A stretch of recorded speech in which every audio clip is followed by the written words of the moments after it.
हमारा भी अक्सर दिल चाहता है कि इंडिया से कश्मीर और बांग्लादेश का बदला ले लें, मगर इसके लिए मईशत और हालात ही साजगार नहीं हो पाते। तो हम क्या करें?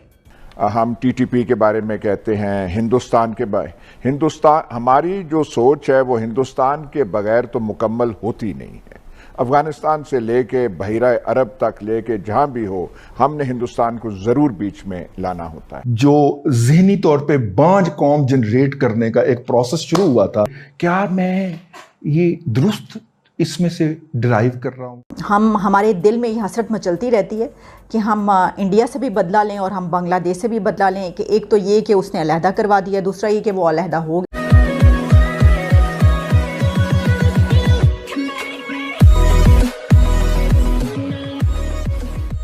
नमस्कार दोस्तों, अब यहाँ पर डिस्कस हो रहा है कि हमारी जो सोच है, मतलब पाकिस्तानी मीडिया की यहाँ पर बात हो रही है या फिर पाकिस्तान की बात हो रही है कि हमारी जो सोच है वो इंडिया से शुरू होकर इंडिया पे क्यों ख़त्म हो जाती है। क्यों हम ऐसा नहीं कर पाते कि भाई इंडिया के साथ बेटर रिलेशन रखें? क्योंकि हम हमेशा उनके साथ दुश्मन वाला व्यवहार क्यों करते हैं, या फिर हमेशा ऐसा क्यों सोचते हैं कि हिंदू जो है या फिर कहे कि इंडिया जो है वो हमारा दुश्मन है। हम हमेशा ऐसा क्यों सोचते हैं? हम ऐसा क्यों नहीं सोचते कि भाई इंडिया के साथ रिलेशन अच्छे करके हम सब कुछ कर सकते हैं, या फिर कहे कि पाकिस्तान का वजूद ही इस चीज़ पर बन रखा है कि भाई इंडिया के साथ हमेशा दुश्मनी रखनी है। अगर उनके साथ दुश्मनी कम कर दोगे आप या फिर ख़त्म कर दोगे तो फिर लश्कर तोयबा और ये जो दूसरे आतंकवादी संगठन है तो वो सारे तो यहाँ पर फेल कर जाएंगे। वो कहेंगे कि भाई हमारा क्रिएशन ही इसलिए हुआ था कि हम इंडिया को नुकसान पहुंचा सके। अब अगर आप दोस्ती कर रहे हो तो फिर हमारी ज़रूरत क्या बचेगी? तो ये बात भी है, लेकिन ये सारी चीज़ें करने की कोई ज़रूरत ही नहीं।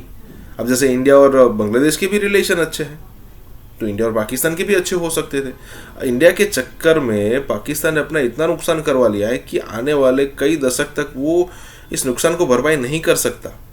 यही बात हो रही है। तो इसी के साथ ही वीडियो शुरू करते हैं। अफगानिस्तान में इस्तेहकाम आएगा या जो भी सूरत हाल होगी उसका बराह रास्त असर पाकिस्तान पर होगा। बात यह कि अफगानिस्तान के अंदर भारत का रोल क्या था, और अगर किसी को इस बात पे एतराज़ है कि भारत के तर्ज अमल पे हमें, तो मेरा ख्याल थोड़ा सा इंडियन मीडिया देख लें कि इतना ववेला। लेकिन पाकिस्तान को सिर्फ एक चीज़ थोड़ी एहतियात करनी चाहिए, ज़्यादा नसीहत करने से परहेज करना चाहिए। अच्छा, नंबर 1। नंबर 2, जो हमारे खदशात हैं, हम टीटीपी के बारे में कहते हैं, हिंदुस्तान हमारी जो सोच है वो हिंदुस्तान के बगैर तो मुकम्मल होती नहीं है। अफगानिस्तान से लेके बहिरा अरब तक लेके जहां भी हो, हमने हिंदुस्तान को ज़रूर बीच में लाना होता है। उसके बारे में तहफ़्फ़ुज़ात हैं। इनको भी थोड़ा तालिबान नए आके अपना वो कंट्रोल संभाल रहे हैं, अपने मामलात सुधार रहे हैं। उनके ऊपर वो ज़्यादा कि टीटीपी का क्या होगा, फलाने का क्या होगा, ये होगा, हमें थोड़ा सा वो इतना नहीं करना चाहिए। हमारा भी अक्सर दिल चाहता है कि इंडिया से कश्मीर और बांग्लादेश का बदला ले लें, मगर इसके लिए मईशत और हालात ही साजगार नहीं हो पाते। तो हम क्या करें? वैसे भी पश्तो का मुहावरा है कि थूक से पंचक्की नहीं चलती। क्या हमारा जी नहीं चाहता कि अमेरिका एक हाथ से इमदादी रेवड़ी देकर दूसरा हाथ गर्दन में डालकर जो डू मोर करवाता है वो हाथ ही मरोड़ दे? मगर फिर दरअसल वो जो सेलिब्रेशन हुई है, वो जो नक्शा खींचा उन्होंने, और अंदर से जो है वो कितना जज्बा ईमानी हमारा उमड़ रहा है, और हम कितने इस बात पर खुश हैं कि अफ़गानिस्तान में एक ऐसी हुकूमत आ गई जहाँ के जो माइंडसेट है, जो मेंटालिटी है, वो बिल्कुल हूबहू यहाँ पे पाकिस्तान में बसने वाले 90% लोगों का जो माइंडसेट और मेंटालिटी है उनसे कितनी मिलती है। और हम तो हमेशा वैसे ही तड़पते रहते हैं कि यहाँ पर शरीयत आए और हम शरीयत नाफिज करें। और इसमें सबसे बड़ी वजह जो है वो तो आप जानते हैं कि हमारे दिल में हसरत मचलती रहती है कि हम इंडिया से भी बदला लें और हम बांग्लादेश से भी बदला लें। कि एक तो ये कि उसने अलहदा करवा दिया, दूसरा ये कि वो अलहदा हो गया, और तीसरा ये कि अब दोनों हमसे कहीं ज़्यादा तरक्की करके इस वक्त तरक्की की राहों में कहीं आगे निकल चुके हैं, दुनिया की दौड़ में कहाँ से कहाँ पहुँच चुके हैं, और हम जो हैं वो वहीं के वहीं बल्कि उससे भी कहीं पीछे जा चुके हैं। बल्कि पूरी तरीके से हम कोशिश कर रहे हैं कि हम स्टोन एज तक पहुँच सकें।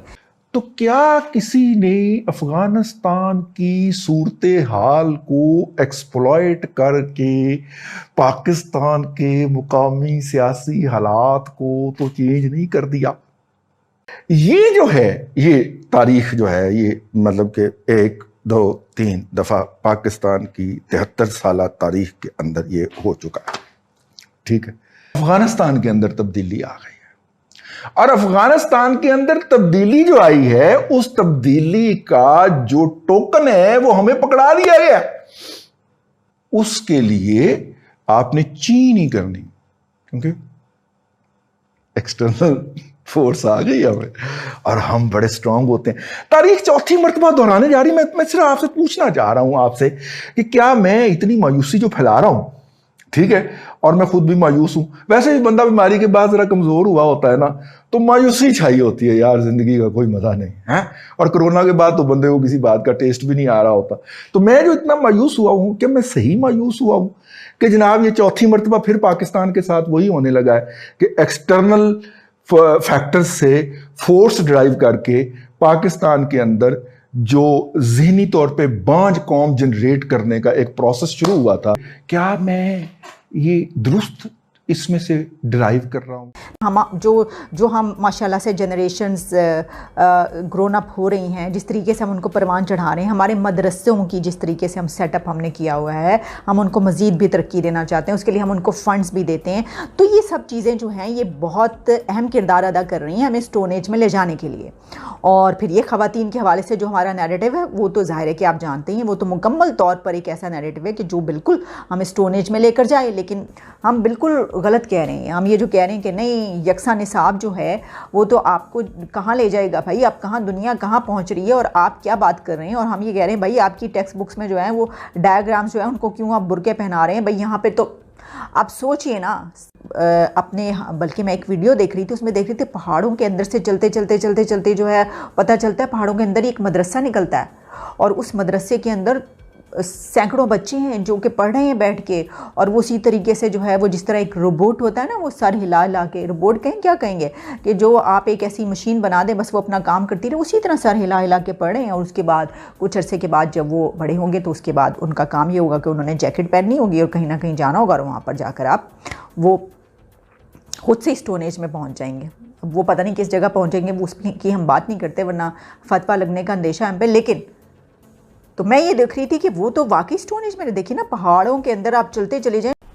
और एक चीज पाकिस्तान को देखनी चाहिए, मेरी राय है, मैं आपको दे रहा हूं कि अगर यहाँ पे अमन इस्तेकाम अफगानिस्तान में हो जाए तो हमारा जो खित्ता है जो बिल्कुल बंद पड़ा हुआ है, कोई इंटरकनेक्टिविटी हिंदुस्तान पाकिस्तान में नहीं है, पाकिस्तान सेंट्रल एशिया में नहीं है, अफगानिस्तान की वजह से ईरान से भी ज्यादा नहीं है, वो खुल सकती है, नए मौके आ सकते हैं, बशर्ते कि हम पुरानी सोच से थोड़ा निकलें। अच्छा। और जो मैं अब क्या इस्तिलाह इस्तेमाल करूं, जो नवाए वक्त मकतबा फ़िक्र पाकिस्तान में है और जो हमारे जहनों पे हावी रहता है, जब हम हिंदुस्तान या खित्ते की बात करें, उससे हम थोड़ा हट के देखें तो वहां पे इस्तेकाम जो है वो आ सकता है। एक और चीज मैं कह दूं, जैसे हम कहते हैं ना कि वो पुराने तालिबान नहीं रहे और ये नए हैं, उसमें ये है, और हम बजा कहते हैं कि वो उनका खित्ता जो है दहशतगर्दी के लिए इस्तेमाल नहीं होगा, वो बार बार वो कह भी रहे हैं। पहली तो ये है कि 15 अगस्त से तालिबान ने काबुल को कंट्रोल किया हुआ है, और इस दौरान भी हमने देखा है कि पाकिस्तान के बॉर्डर पे अफ़गानिस्तान से अटैक हुए हैं, जी यानी वो तंजीमों का, तो इस लिहाज से अहम हो जाता है, क्योंकि तालिबान ने कहा कि वो अफ़गानिस्तान की सरजमीन को इस्तेमाल नहीं होने देंगे, लेकिन ज़ाहिर है अभी उनकी हुकूमत नहीं बनी है। बेसिकली वो ये हैं कि उनको इक्तसादी मदद की ज़रूरत है, लेकिन अफ़गानिस्तान एक इंडिपेंडेंट स्टेट है, और अफ़गानिस्तान को एक इंडिपेंडेंट नेबरिंग स्टेट पाकिस्तान का हमदर्द रियासत के तौर पे ट्रीट करें, और ये डिस्टिंक्शन ज़रूर रखें कि अफ़गानिस्तान से एक सॉवरन स्टेट से आप गुफ्तगू कर रहे हैं, चाहे वहाँ तालिबान इक़्तिदार में है, चाहे कोई और इक़्तिदार में अब तालिबान है। तो मेरा ख्याल है थोड़ा सा एक डिप्लोमेटिक नाइसिटीज़ जो होती हैं ना, या डिप्लोमेटिक सेंसिटिविटीज़ जो होती हैं, वो माजी में बहुत दफ़ा इग्नोर हुई हैं अफ़गानिस्तान के हवाले से। ये जो सेंसिटिविटीज़ हैं इनका ज़रूर ख्याल रखें। हम पाकिस्तानी मुसलमानों में एक बात तय है, और वो ये कि दौलत, इज्जत ताकत और शोहरत इनको हजम नहीं होती। ये या उल्टियां करने लगते हैं या फिर इन्हें पेचिश हो जाती है। वो कहते हैं ना, इस घर को आग लग गई घर के चिराग से, पैंतरे बदलता है गिरगिट की तरह रंग बदलने वाले। ये चीन तो अब मोरलेस सेमाई सुपर पावर आप कह लें। बाकी रह गया हिंदुस्तान, वो एम्बिशियस है, लीडरशिप अहमक है लेकिन एम्बिशियस मुल्क है, साइज बड़ा है, आबादी बहुत है। सो ये खिते में जो दो चौधरी हैं,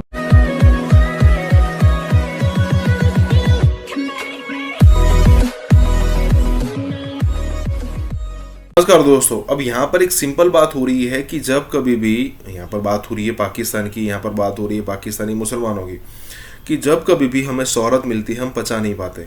जब कभी भी हमारी ग्रोथ होती है या फिर कहे कि जब हमें इंपॉर्टेंस मिलती है तब हम उसको बचा नहीं पाते। और ये बात बिल्कुल सच भी है।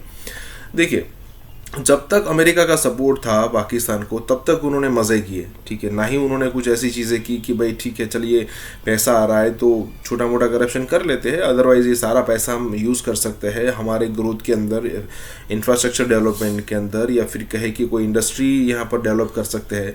अब जबकि पाकिस्तान की ज़रूरत थी अमेरिका को, तो वो अमेरिका को बैंड कर सकते थे, झुका सकते थे कि भाई कुछ मैन्युफैक्चरिंग यहाँ पर भी लगाइए। अब 20-22-25 करोड़ की पॉपुलेशन का यहाँ पर 150 करोड़ है, 140 करोड़ है इंडिया के अंदर, ठीक है। तो 22 करोड़ की पॉपुलेशन तो उस हिसाब से छोटी हुई, तो बड़ी बड़ी इंडस्ट्री लग सकती थी पाकिस्तान की यहाँ, लेकिन ऐसा कुछ किया नहीं पाकिस्तान ने। और यहाँ पर एक बिल्कुल सच बात है कि जब उनको कुछ सक्सेस मिलती है वो बचा नहीं पाते। इसी के साथ ही वीडियो शुरू करते हैं। हम पाकिस्तानी मुसलमानों में एक बात तय है, और वो ये कि दौलत, इज्जत, ताकत और शोहरत इनको हजम नहीं होती। ये या उल्टियां करने लगते हैं या फिर इन्हें पेचिश हो जाती है। और आप मुझे बताएं कि कौन सा शोबा है? हमारे जो बिल्डर्स हैं वो क्या करते हैं? हमारी ब्यूरोक्रेसी है क्या करते हैं? हमारे दानिश्वर हैं क्या करते हैं? हमारा पॉलिटिशियन है वो क्या करता है? हमारी पुलिस है क्या करती है? एक्साइज, कस्टम्स, ये फूड इंस्पेक्टर फलाना, भाई इनके घरों से 50-50, 40-40 करोड़ रुपया कैश निकलता है। तो what does that indicate, what does that mean? इसलिए कि ये अपनी सिचुएशन को बिलीव करते हैं, जिसको थोड़ी सी इज्जत या ताकत मिलती है, इज्जत तो नहीं खैर कहना चाहिए, वो फिर उसको अब्यूज़ करता है, उसको पूरी तरह मिसयूज़ करता है। ये हमारा कल्चर है, ये हमारी ट्रेडिशन है।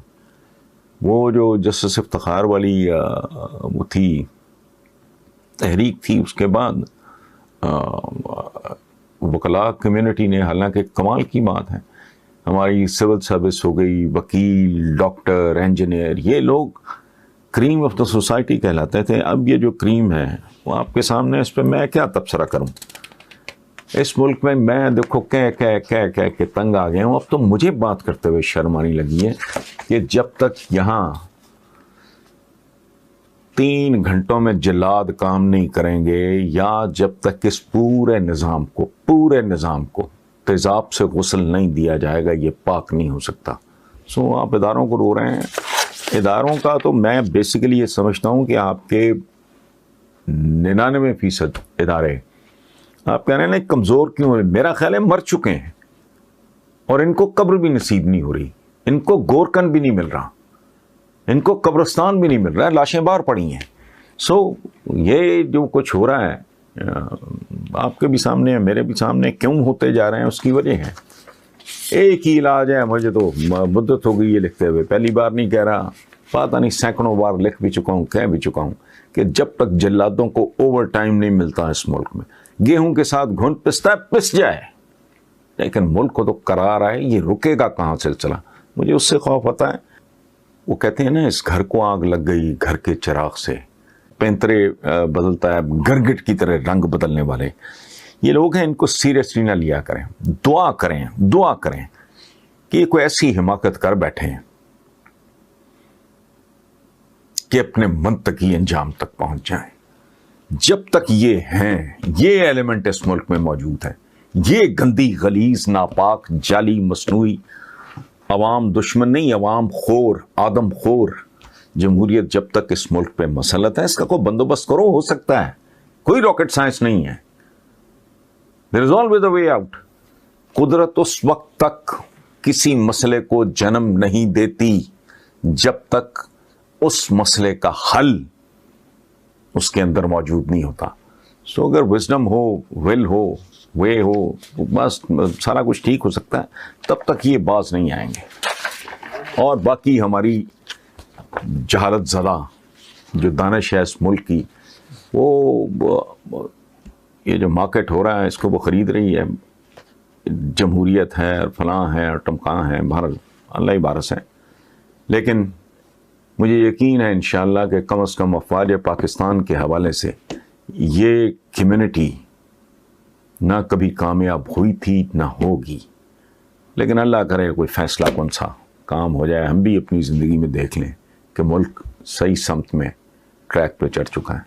ये नाम नेहाद, ये शैम डेमोक्रेसी हमें कहाँ लेके जाएगी, मैं उसके बारे में को प्रोडिक्ट करना नहीं चाह रहा। कहते हैं कि जी शक्ल पैड़ी हो तो मतलब बात ही अच्छी कर ले।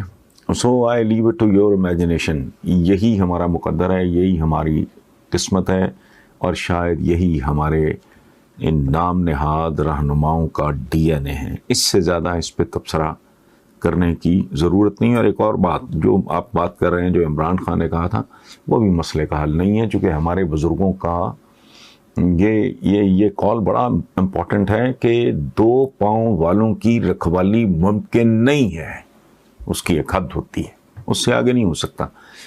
अच्छा, कुछ लोग हैं जो उनको गैरत दिलाने की कोशिश कर रहे हैं, कुछ लोग हैं जो इनकी मिन्नतें तरले कर रहे हैं कि ज़मीर, कोई गैरत, कोई इज्जत। तो मेरा तो उस सिलसिले में सिर्फ एक ही गुजारिश है कि आप बिच्छुओं को की जितनी मर्जी मिन्नत कर लें, आप कोबरे सांपों को जितना मर्जी गैरत दिला के देख लो, उन्होंने डंग मारने और डसने से बाज नहीं आना। ये चीन तो अब मोरलेस सेमाई सुपर पावर आप कह लें, सुपर पावर नहीं तो सेमाई सुपर पावर वो तो है। बाकी रह गया हिंदुस्तान, वो एम्बिशियस है, लीडरशिप अहमक है, लेकिन एम्बिशियस मुल्क है, साइज बड़ा है, आबादी बहुत है। सो ये खिते में जो 2 चौधरी हैं, इनके दरमियान मुस्तकिल अमन वाली बात कम से कम मेरी समझ से बाहर है। ये मोदी जी वगैरह ने ये पुराने खिलाड़ी हैं। अब ये अचानक जो इंडिया ने अपने गंदम की एक्सपोर्ट बंद करती है कि जी हम बाहर नहीं भेजेंगे क्योंकि हमारे मुल्क के अंदर ये क्लाइमेट चेंज या हीट वेव्स की वजह से क्रॉप्स मुतासिर हुई हैं और गंदम की प्राइस बढ़ रही। अब देखिए मुल्क किस तरह से, उन्होंने कहा जी हमारा अपने लोग, इनके लिए गंदम महंगी हो रही है तो हम अगर बाहर भेजना शुरू कर देंगे, ठीक है हमें फायदा तो होगा, हमें बहुत सारे डॉलर्स मिलेंगे, लेकिन हमारे लोगों की कीमत को जो गंदम है उसकी कीमत बढ़ जाएगी, फसलें खराब हैं। तो उन्होंने जर्मनी को, सारी दुनिया को मना कर दिया। दुनिया में सबसे ज्यादा चाइना के बाद इंडिया गंदम देता है, तो अचानक एक फूड क्राइसिस भी पैदा हो रहा है। असल मसला ये नहीं है, हमारे माशी प्लानिंग नहीं है। आपको यूई या वर्ल्ड बैंक ने मिला के कितनी है 2.5 अरब, ये टोटल बनते हैं 20 अरब। आप उन पर बात नहीं करते, उनकी इज्जत नहीं करते क्योंकि आपके वोटर नहीं है। 140 बिलियन डॉलर दिए हैं उन्होंने 2018 से लेके अब तक। आपको रूस ने, आप हर जगह भीख मांगते फिरते हो, मांगते फिरते हो, उस तरफ इसलिए नहीं जाते कि सारी बात आपका मसला है।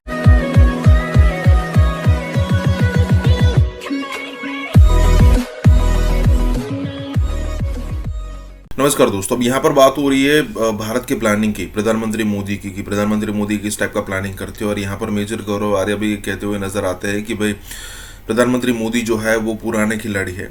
अब यहाँ पर दरअसल बात यह है कि पिछले दिनों जो हमने इनफ वीट, इनफ गेहूं होने के बावजूद भी हमने एक्सपोर्ट पर पाबंदी लगा दी। क्यों? क्योंकि हमें ऐसा लग रहा था कि आने वाले दिनों में ऐसा हो सकता है कि अगर हम फिलहाल एक्सपोर्ट करें तो उससे ऐसा हो सकता है कि हम शॉर्ट टर्म के लिए पैसा कमा लें, लेकिन आने वाले दिनों में शॉर्टेज हो सकती है, तो हमको फिर से कहीं ना कहीं से परचेज करने पड़ेंगे, तो हमने वो स्टॉप कर दिया।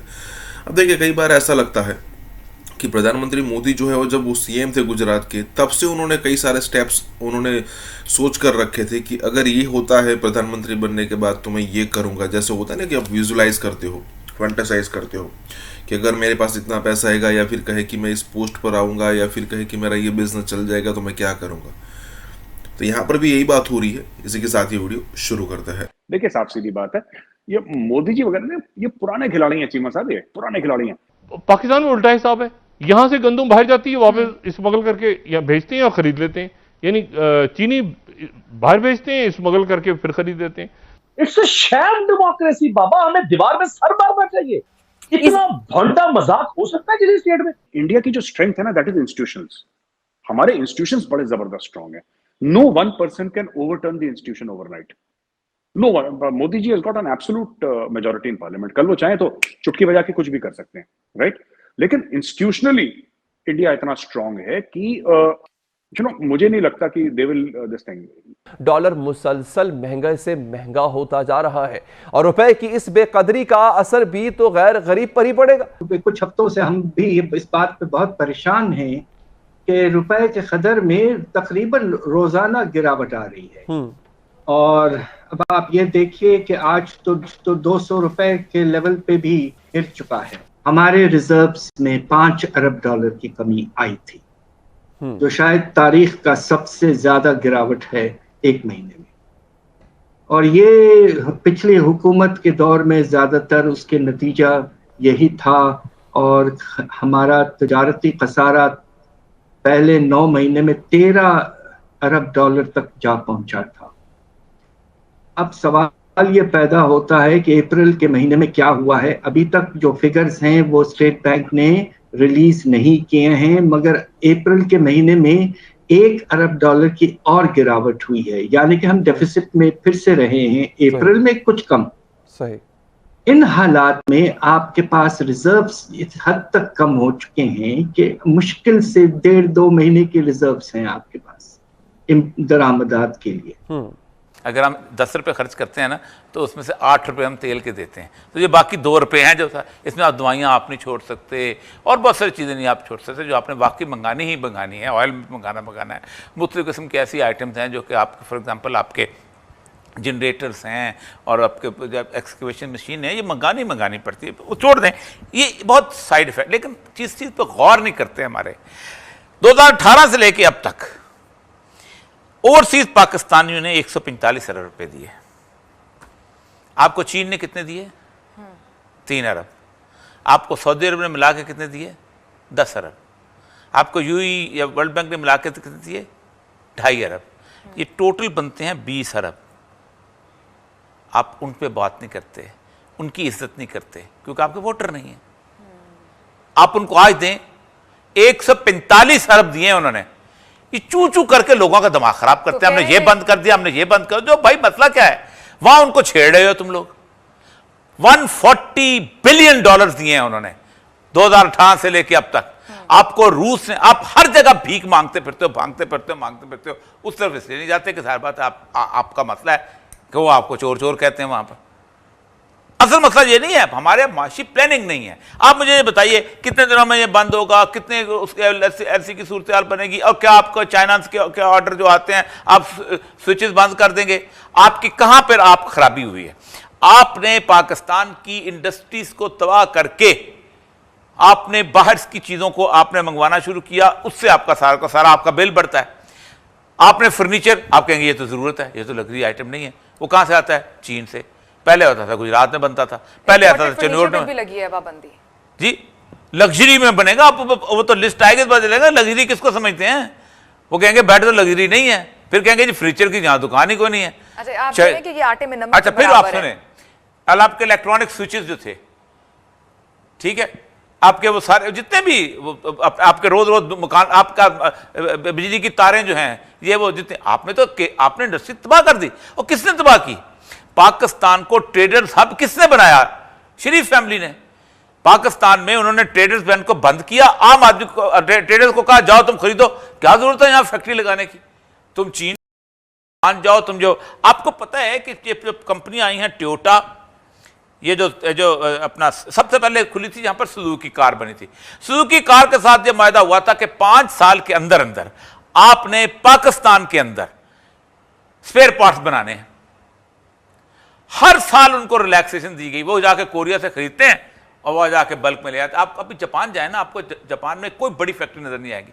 हर घर में एक छोटा सा कमरा होता है, कोई स्टीयरिंग बना रहा है, कोई हैंडल बना रहा है, ठीक है, वो बुश बना रहा है, और चीज़ें बना रहा है, वो क्वालिटी मेंटेन करके वो जाके टोयोटा को बेच आते हैं, वो जाके जिस कंपनी के बनते हैं वो बेच आते हैं। पूरी कॉटेज इंडस्ट्री है, हर घर के अंदर बंदा बैठा हुआ, बीवी बैठी, बच्चे बैठे, सारे लोग ना बाहर निकलते हैं, करते हैं। आपने जहाँ को कॉटेज इंडस्ट्री को बिल्टे, ये इसने आके अपना शुरू किया था, क्या नाम है, रज़ाक दाऊद ने, कि बना शुरू में जब इमरान खान आया, आपको पता है पाकिस्तान में शोर कितना मच गया था, ये सारे के सारे ब्यूरोक्रेट खड़े हो गए थे, रेवेन्यू कम हो जाएगा, ये हो जाएगा, भाई उससे पाबंदी लगवाओ। तो लिहाजा हमारी जो नई हुकूमत थी, हमसे तो उम्मीदें ये थी कि माशाल्लाह, चूंकि पहले भी हुकूमत को चलाया है और इनको एक लिहाज से ज़्यादा एक्सपीरियंस है इकोनॉमिक मैनेजमेंट की, तो मुनासिब इक़दामात फ़ौरन से फ़ौरन लिए जाएंगे। मगर ऐसा नहीं हो रहा है और इसकी वजह से परेशानी में इजाफा है। और ये देखिए कि IMF से जो बातचीत का सिलसिला है, वाशिंगटन जब पहली हमारी टीम गई थी इस हुकूमत की, तो उस वक्त जब वो वापस आए तो बड़ा पॉजिटिव सा एक फीलिंग थी कि या इस हद तक कि ये प्रोग्राम 1 साल और के लिए बढ़ाया जाएगा, $2 अरब इसमें इजाफा होगा। मगर उसके बाद कुछ हालात ख़राब होते गए हैं और लग ये रहा है कि IMF के जो शरायत हैं प्रोग्राम को, जिस पे अग्रीमेंट पिछली हुकूमत ने किया था, वो कह रहे हैं कि इनको इम्प्लीमेंट करें और हमारी नई हुकूमत को कोई दिक्कत आ रही है, इसलिए भी आप देखें मार्केट में अनसर्टनिटी पीक पे है और रुपए के कदर में तेजी से गिरावट आ रही। आपके पास 8 करोड़ मोबाइल हैं, 8 करोड़ मोबाइल पे भी लग गया बैन, लग गया ना, नए आने बंद हो गए ना। 8 करोड़ मोबाइल, 5 करोड़ आपके वोटर, ठीक है, 8 करोड़ कुछ मोबाइल हैं। इन 8 करोड़ों को रिपेयर कौन करेगा? ये बंद हो जाएंगे। एसेंशियल बने ना, जरूरी आइटम बन गई ना, कि नहीं बनी? ठीक, उसके बाद होगा क्या? पर्सनल पैकेजेस शुरू हो जाएंगे।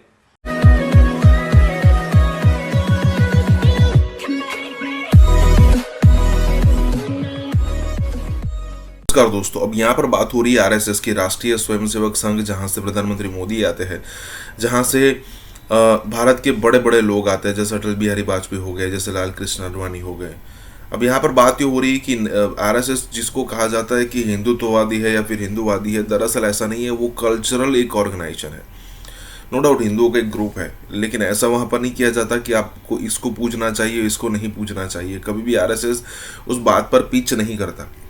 और ये तो मेरा पर्सनल एक्सपीरियंस भी है कि कभी भी आरएसएस आप अगर जाओगे तो किसी भी टाइप की बात नहीं होगी कि किस पंथ को, किस समुदाय को आपको फॉलो करना चाहिए। बस उनका एक बेसिक चीज़ होती है कि भारत माता का एक पोर्ट्रेट होता है, एक फ़ोटो होता है, और हमें बस उसी कल्चर के आसपास हमें घूमना होता है।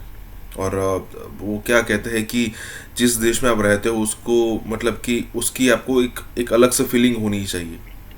जिस देश में, जिस ज़मीन पर आप रहते हो, वहाँ पर आपको एक अलग लगाव होना चाहिए।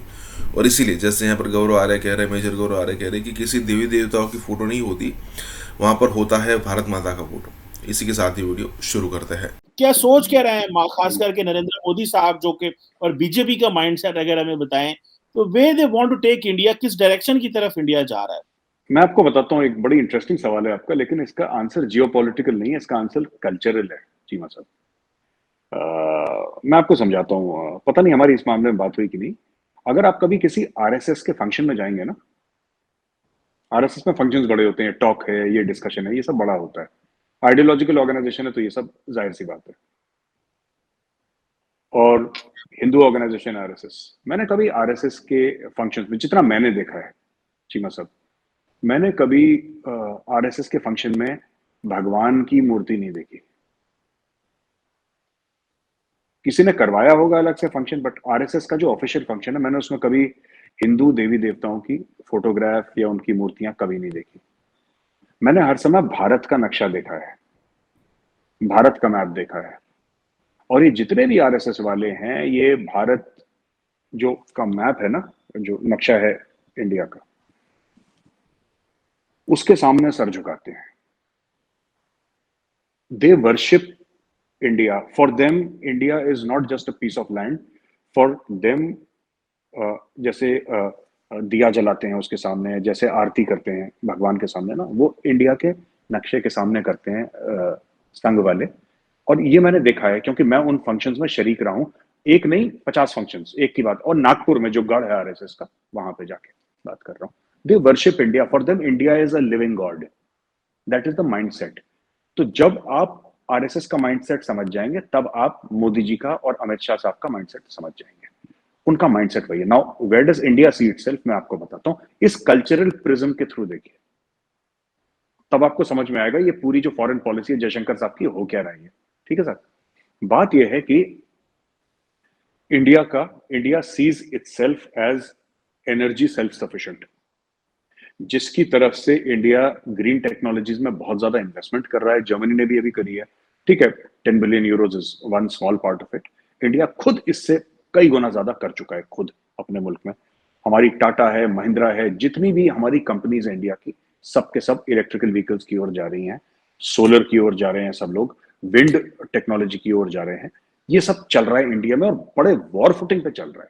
अगर आपका कभी इंडिया आना हुआ तो आप कभी देखिएगा राजस्थान और गुजरात में जिस तरीके से सोलर फार्म्स बन रहे हैं, तो ये आपकी गाड़ी चल रही है, एक एक घंटे आपकी गाड़ी चल रही है, खत्म ही नहीं हो रही है। मतलब पता नहीं क्या कर दिया वहां पे, क्योंकि वहां पे धूप ज्यादा होती है। जैसे आपका थारपारकर वाला एरिया, समथिंग लाइक दैट ना, अक्रॉस आपका जो पाकिस्तान का जो एरिया है, सिंध का और पंजाब के बहावलपुर का, that area which is very hot, तो उस टाइप का है वहां पे डेजर्ट एरिया। तो वहां पे बहुत ज्यादा, तो एक तो ये चीज है। दूसरी चीज, India sees itself as a natural philosophical leader of the world. ये सब प्रैक्टिकल बातें बता रहा हूँ चीमा साहब, आप ये मत सोचिएगा कि मैं ये उड़ी उड़ी पुरानी किताबों की बातें कर रहा हूँ। ये बात सच है और ये सरकार ऐसे ही चलती है, ये मोदी जी की। India sees itself as a philosophical leader of the world, कि वासुदेव कुटुंबकम जो कहते हैं संस्कृत में, the whole world is a family. ठीक है, किस तरीके से करना है, उसमें क्या कर रहे हैं ये लोग डिप्लोमेसी में। जैसे कि किसी को अगर आपको वैक्सीन देनी है तो आप उसके पास पहुंच गए। श्रीलंका को आप हमारे टर्म्स और चाइनीज के टर्म्स जरा कंपेयर, चाइनीज के टर्म्स तो खैर आज तक किसी को पता ही नहीं लगे क्या है चाइनीज के टर्म्स, लेकिन जो हमने पैसा दिया श्रीलंका को, आप पूछ लीजिए, देख लीजिए, आपको मिल जाएगा एमईए की वेबसाइट में, कहीं ना कहीं कुछ ना कुछ आपको मिल जाएगा छोटा मोटा। मैं तो गया नहीं, बट आप देख लीजिएगा, deal be very very easy terms, very easy terms. हम ज्यादा नहीं कर सकते, we are not as rich as China, but we are far more human, we are far more considerate. हमने जमीन नहीं लेनी, हमने हनुमान टोटा पोर्ट नहीं लेना, हमें नहीं चाहिए। हम चला लेंगे छोटा मोटा पोर्ट, हमें नहीं चाहिए किसी काम दूसरे की जमीन। तो ये सब चीजें, this is where India sees itself. India sees itself as a major exporter, as a major exporter. India sees itself as a world leader, and finally, India sees itself in the next few decades as a global superpower. It sees itself as a global superpower. ऐसा नहीं कि छोटा मुल्क है उसको रौंद के चले गए, ये हमारा इतिहास नहीं रहा है, and we are not keen to do it, we have not done it, we don't want to do it. Nature ऐसा नहीं है लोगों का यहाँ पे। मैं ये तो नहीं कहूँगा एब्सोल्युटली पीस लविंग लोग हैं, ऐसा भी नहीं है, लेकिन ऐसा नेचर नहीं है कि किसी चढ़ दौड़े अननेसेसरली। तो this is how I see India in the next 20, 30, 40, 50 years, and ये कर भी लेंगे। मैं आपको बताता हूँ चीमा साहब, अगर आप 2 मिनट का और वक्त दे दें। चीमा साहब, ऐसा है ना कि चाइना का जो इकोनॉमिक ग्रोथ है, चाइना का इकोनॉमिक ग्रोथ ऑर्गेनिक नहीं है। चाइना का economic growth is based on a lot of factors, massive government control, ठीक है साहब, contract manufacturing, price control, taxation, protection, ये सब एक चाइनीज का एक बिजनेस मॉडल है, जो कि आपने पता नहीं पाकिस्तान में ऐड चलती हैं, इंडिया में तो चलती हैं, आप पाकिस्तान में पता नहीं 2 व्हीलर की ऐड देखी है, वो बोलेगा 90 किलोमीटर पर लीटर और नीचे लिखा होगा अंडर टेस्ट कंडीशंस। आप पता नहीं आपने देखा नहीं देखा, इंडिया में अंडर टेस्ट कंडीशंस, वो चुपचाप से कैवियट दे देता है एस्ट्रिक्स मार के ना, अंडर टेस्ट कंडीशंस। यानी कि हमने लैब में स्कूटर चलाया, तो लैब में स्कूटर जो चलाया इसने हमें 90 किलोमीटर पर लीटर दिया, 70 किलोमीटर पर लीटर दिया, ये हमने लैब में चलाया। लेकिन वो जो 90 देता है ना लैब में, वो ग्राउंड पे नहीं देता, वो ग्राउंड पे 70 ही देगा, 60 देगा वो, पर उन्होंने लिखने को लिख दिया जी 90 देता है। तो ये सब अंडर टेस्ट कंडीशंस की बात है। इंडिया की जो भी इकोनॉमी है, इट इज 100% ऑर्गेनिक, 100% ऑर्गेनिक। बाहर की फोर्सेस हैं, करती हैं, ओपन मार्केट है हमारा, चाइना का तो नहीं है ओपन मार्केट। आप एक ईमेल, आपकी चाइना में कॉन्टैक्ट है चीमा साहब, आप एक ईमेल भेजिए शायद चाइना, उसके अंदर फ्रीडम लिखिए एक लाइन में, डेमोक्रेसी लिखिए, टाइनमेन स्क्वायर लिखिए, आपका ईमेल ब्लॉक हो जाएगा वहां पे।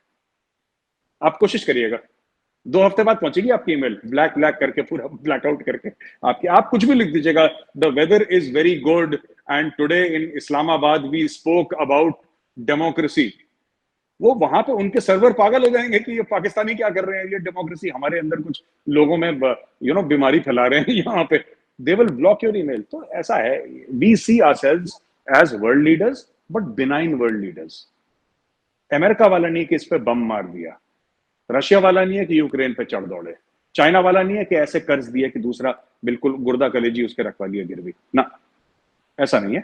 But world leaders Vasudev Kutumbakam take everybody along and everybody should benefit from India's growth story. Cheema sahab, सबको, जो भारत इकोनॉमिक मिरेकल जो इंडिया में अनफोल्ड कर रही है उसका सबको फायदा होना चाहिए। चीमा साहब, अगर सबको फायदा नहीं हुआ और सिर्फ भारत को ही उसका फायदा हुआ या भारतवासियों को ही इंडिया की इकोनॉमिक मिरेकल का फायदा हुआ, तो वासुदेव कुटुंबकम जो है, the world is a family, जो हमारे शास्त्रों में लिखा गया है वासुदेव कुटुंबकम, फिर वो चीज झूठी साबित हो जाएगी, वो फेल हो जाएगी। इसीलिए मोदी जी कहते हैं कि अच्छा हमारे पास ज्यादा नहीं है, हम कहते हैं हमारे पास सिर्फ 2 रोटी हैं, ठीक है, हमारे पास 2 रोटी हैं लेकिन 1 रोटी हम आपको देने को तैयार हैं। So this is the concept of Vasudev Kutumbakam, the world is a family. चले, it's good. Obviously one has this belief कि शेयरिंग करनी चाहिए और सबको साथ लेके चलना चाहिए। तो ये अच्छा है। वैसे तो चाइनीज भी यही कहते हैं, शेयर्ड ग्रोथ, लेकिन जारी बात है चाइना का जो मॉडल है वो पॉलिटिकल और है, और वो सारा उनकी और चीज़। और आपकी बिल्कुल बात सही है, वो ऑर्गेनिक नहीं है, इसमें I absolutely agree with you. क्योंकि ऑर्गेनिक जो होता है उसमें जारी बात है आपने चीज़ों को कंट्रोल नहीं किया हो, आपने सिस्टम को छोड़ा हुआ है एज इट गोज। जिस तरह सोसाइटी अपने आप को शेप करे, डेमोक्रेसी शेप करे, मीडिया शेप करे, तो ऑब्वियसली दैट वो है, नजर आ रहा है।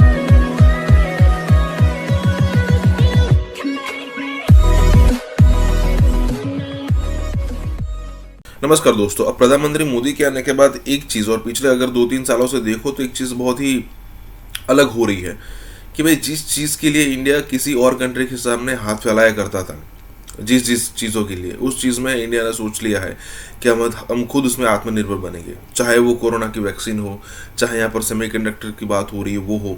जब पहले दवाइयाँ नहीं थी तो फिर अब हम जो फिलहाल जो फार्मा का हब बन चुके हैं, मेडिसिन का हब बन चुके हैं।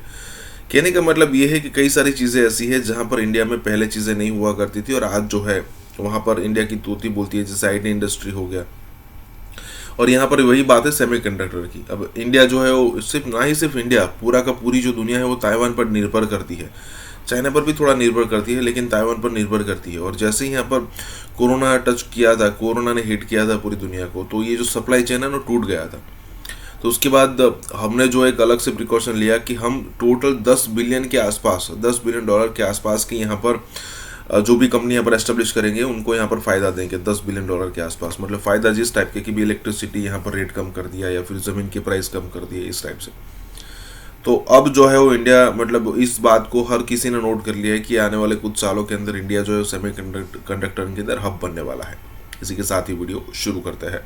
ये जो सेमीकंडक्टर इंडस्ट्री है, इसमें वेयर डज इंडिया स्टैंड? पता ये चला था कि Indian prime minister Narendra Modi जो है वो कोई बड़ा जो है वो बिजनेस करने जा रहे हैं, कुछ सेमीकंडक्टर की जो हब है, प्रोडक्शन हब इंडिया में खोलने जा रहे हैं। और सुनने में आ रहा है कि वो गवर्नमेंट जो है वो $10 बिलियन के इंसेंटिव दे रही है ताकि जो ग्लोबल चिप मेकर्स है उनको अट्रैक्ट कर सके। बिल्कुल, अभी आपने सुना होगा दिसंबर की ही बात है जब PLI, जिसे हम कहते हैं प्रोडक्शन लिंक्ड इंसेंटिव्स, वो सेमीकंडक्टर और चिप्स में भी लाए गए।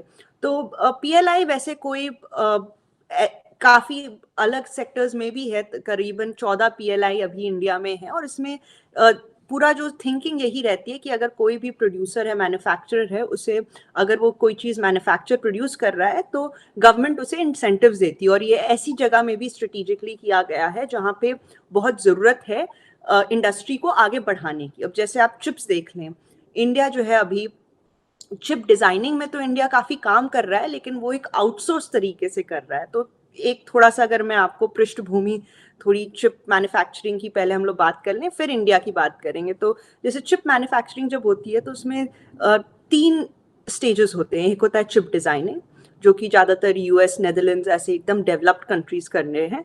फिर होता है चिप मैन्युफैक्चरिंग, जो जैसे कि आपको पता ही होगा ताइवान, चाइना, यहाँ सब हो रहा है, जहाँ पे जो एक टेक्निकल नो हाउ भी है और एक तरीके की आपको चीप लेबर भी मिलता है। और फिर तीसरी चीज़ हो जाती है आपकी, जो आप असेंबली, टेस्टिंग, कंट्रोल ये सब करते हैं, जो ज़्यादातर जैसे कि मलेशिया, सिंगापुर यहाँ पे होता है, जहाँ पे आपको थोड़ी बहुत उतनी स्किल्ड लेबर की ज़रूरत नहीं पड़ती। तो इंडिया का अभी जैसे इंटेल हो गए, ये सब कंपनीज हो गए, इन लोगों ने आउटसोर्स किया हुआ है चिप डिज़ाइनिंग इंडिया में, क्योंकि आपको हर किसी को पता है सबसे बेस्ट कोडर्स और काफ़ी लो रेट्स में आपको इंडिया में मिल जाते हैं। लेकिन दरअसल दिक्कत क्या है कि ये इंडस्ट्री बहुत नेसेंट है अभी, और मैन्युफैक्चरिंग के लिए इंडिया पूरा का पूरा इंपोर्ट्स पे ही निर्भर करता है। तो अगर आप 2020 का ही आंकड़े देख लें तो करीब $15 बिलियन तक इंडिया ने इंपोर्ट किया है। तो इसमें अब कई चीज़ें हैं, हम सबको पता है ज़्यादातर जैसे कि सप्लाई चेन्स की जो लिंकेजेस चाइना से हैं, उससे वैसे ही सारी कंट्रीज़ हटाना चाहती हैं, इतना वो लोग निर्भर नहीं रहना चाहते चाइना में। बाकी बहुत सप्लाई चेन शॉक्स आए हैं, तो जैसे जापान में कंपनी है, उनके यहाँ आग लग गई तो एक वो हो गया, ताइवान में जो है ड्राउट पड़ गया था, तो फिर जो अल्ट्रा प्योर वाटर की बहुत ज़रूरत होती है चिप मैन्युफैक्चरिंग में, उसकी किल्लत पड़ गई। तो ऐसी कई चीज़ें होती रही ताइवान, जापान, चाइना, इन सब जगह पे, जिससे आपको एक बहुत बड़ा शॉक मिल गया पूरी की पूरी मैन्युफैक्चरिंग को। तो इंडिया में उन लोगों ने कई चीज़ें हैं, एक तो कि वो लोग अपना इम्पोर्ट बिल कम लाना चाहते हैं, दूसरा कि आप इतना निर्भर ना रहें, क्योंकि जैसे कि अभी 6 महीने 8 महीने लग रहे हैं आपको गाड़ी या किसी चीज़ को लेने में पूरे वर्ल्ड में, ये आप चीज़ों को जो है कम कर सकें। और इंडिया जो है एक तरीके से यहाँ पे भी पहुँचना चाहता है कि अगर चाइना सप्लाई चेन शिफ्ट हो रही हैं और चाइना से अलग जा रही हैं, तो वो कहीं और ना जाके जैसे अभी बहुत कंपटीशन है वियतनाम और इंडोनेशिया से, वो इंडिया में आए। तो एक तरीके से इस PLI को इसीलिए सोच समझ के किया गया है कि एक तो चिप मैन्युफैक्चरिंग को बढ़ावा दिया जाए कंट्री में, इंपोर्ट बिल कम किया जाए, और जैसे कि जो भी आपके कंपोनेंट्स हैं, चीज़ें हैं, ये सस्ती हों, क्योंकि अभी आप कुछ साल बाद आपका जैसे गाड़ी है, उसका आधा का आधा कॉस्ट ही आपका चिप पे रहेगा। और अगर आप इंपोर्ट कर रहे हैं सब चीज़ें, तो आपको भी मतलब टाइम तो लगेगा मैन्युफैक्चरिंग में भी, और ये भी, इसमें भी आपको कॉस्ट भी ज़्यादा रहेंगे।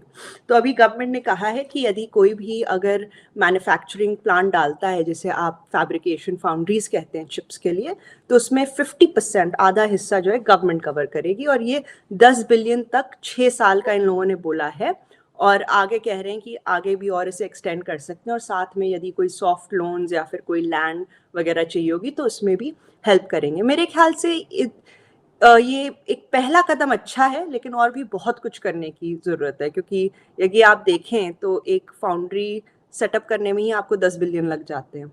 तो मेरे हिसाब से कह रहे हैं कि शायद छोटी मैन्युफैक्चरिंग यूनिट्स आप सेटअप कर पाएँ 1 बिलियन तक की, लेकिन फिर भी मेरे ख्याल में एक अच्छा स्टेप कदम है, लेकिन फिर भी एक पहला कदम ही है इस डायरेक्शन में। अच्छा कृति साहब, ये बताइएगा कि वो कौन से ऐसे पॉसिबल जो ममालिक हैं जिनके साथ इंडिया जो है ये एक अपना कनेक्शन बिल्ड कर सकता है, या उनसे अपनी ये जो एक्सपर्टीज शेयर कर सकता है, या उनसे मदद ले सकता है? क्योंकि लेट्स से फॉर एग्जांपल मैं देख रहा था कि इंडिया अगर $15 अरब की, जिस तरह आपने भी बताया, जो है वो इलेक्ट्रॉनिक कंपोनेंट्स जो हैं वो इंपोर्ट कर रहा है इस हवाले से, तो तकरीबन उसमें से 40% के करीब तो चाइना से इंपोर्ट करता है। तो इट मींस ये तो आपकी, अगर आप चाइना से इंपोर्ट करते हैं, और इंडिया चाइना हालात आपको पता है जिस तरह के, गो के ट्रेड $125 अरब पे बायलैटरल गई है, जिसमें कोई $97-8 बिलियन इंपोर्ट है, बड़े पैमाने पे इंपोर्ट कर रहा है। तो ये तो जो स्ट्रेटेजिक डिपेंडेंस है ऑन चाइना के ऊपर, ये तो किसी वक्त भी, वो हमारे पंजाबी में कहते हैं, पटाखा चल सकता है।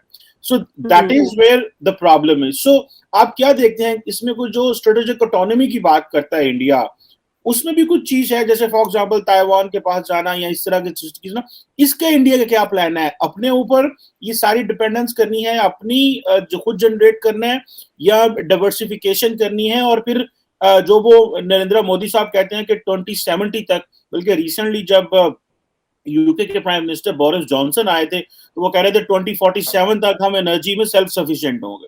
तो ये किस हद तक आप समझती हैं, ये जो अगर 10 बिलियन का भी प्रोजेक्ट किया है, तो 2047 तक इंडिया की आबादी को देखते हुए ये चीजें मैनेज कर सकते हैं? ये जो स्ट्रेटेजिक ऑटोनॉमी का कॉन्सेप्ट है, इसमें इसमें इंडिया किस किस के साथ लिंक हो सकता है या कैपेसिटी रखता है?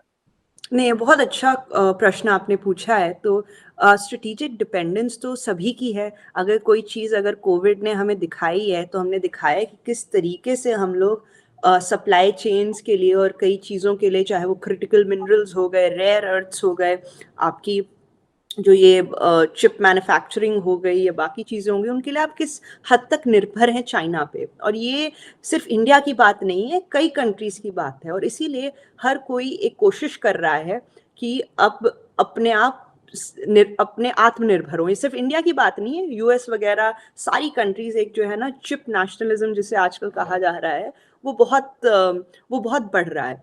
जहाँ तक कोलैबोरेशन की बात हो गई, वो बिल्कुल ज़रूरी होगा। देखिए, कुछ चीज़ें हैं जो आप खुद मैन्युफैक्चर कर सकते हैं, कुछ चीज़ें आप खुद कर सकते हैं, लेकिन आपको अपने दोस्तों की मदद चाहिए होगी। अगर आप चाइना को भी देखें तो थोड़ा सा, अगर मैं थोड़ा ज़्यादा टेक्निकल ना होते हुए थोड़ा सा अगर हम लोग एक्सप्लेन करें चीज़ों की, जो चिप होती हैं वो, और हमारे व्यूअर्स ज़्यादातर साइंस पढ़ते हैं, उन्हें हम दोनों से ज़्यादा ही पता होगा। तो जैसे जो चिप्स होती हैं उसमें जो जितना करीब होती हैं उनके, जितना छोटी होती हैं चिप्स, तो जैसे जो 15 mm की या 3 mm की या 5 mm की जो ताइवान बनाता है, वो सबसे फास्टेस्ट चिप होती हैं, क्योंकि उसमें जो है आपके बहुत सारे ट्रांजिस्टर्स लग जाते हैं एक कम स्पेस में।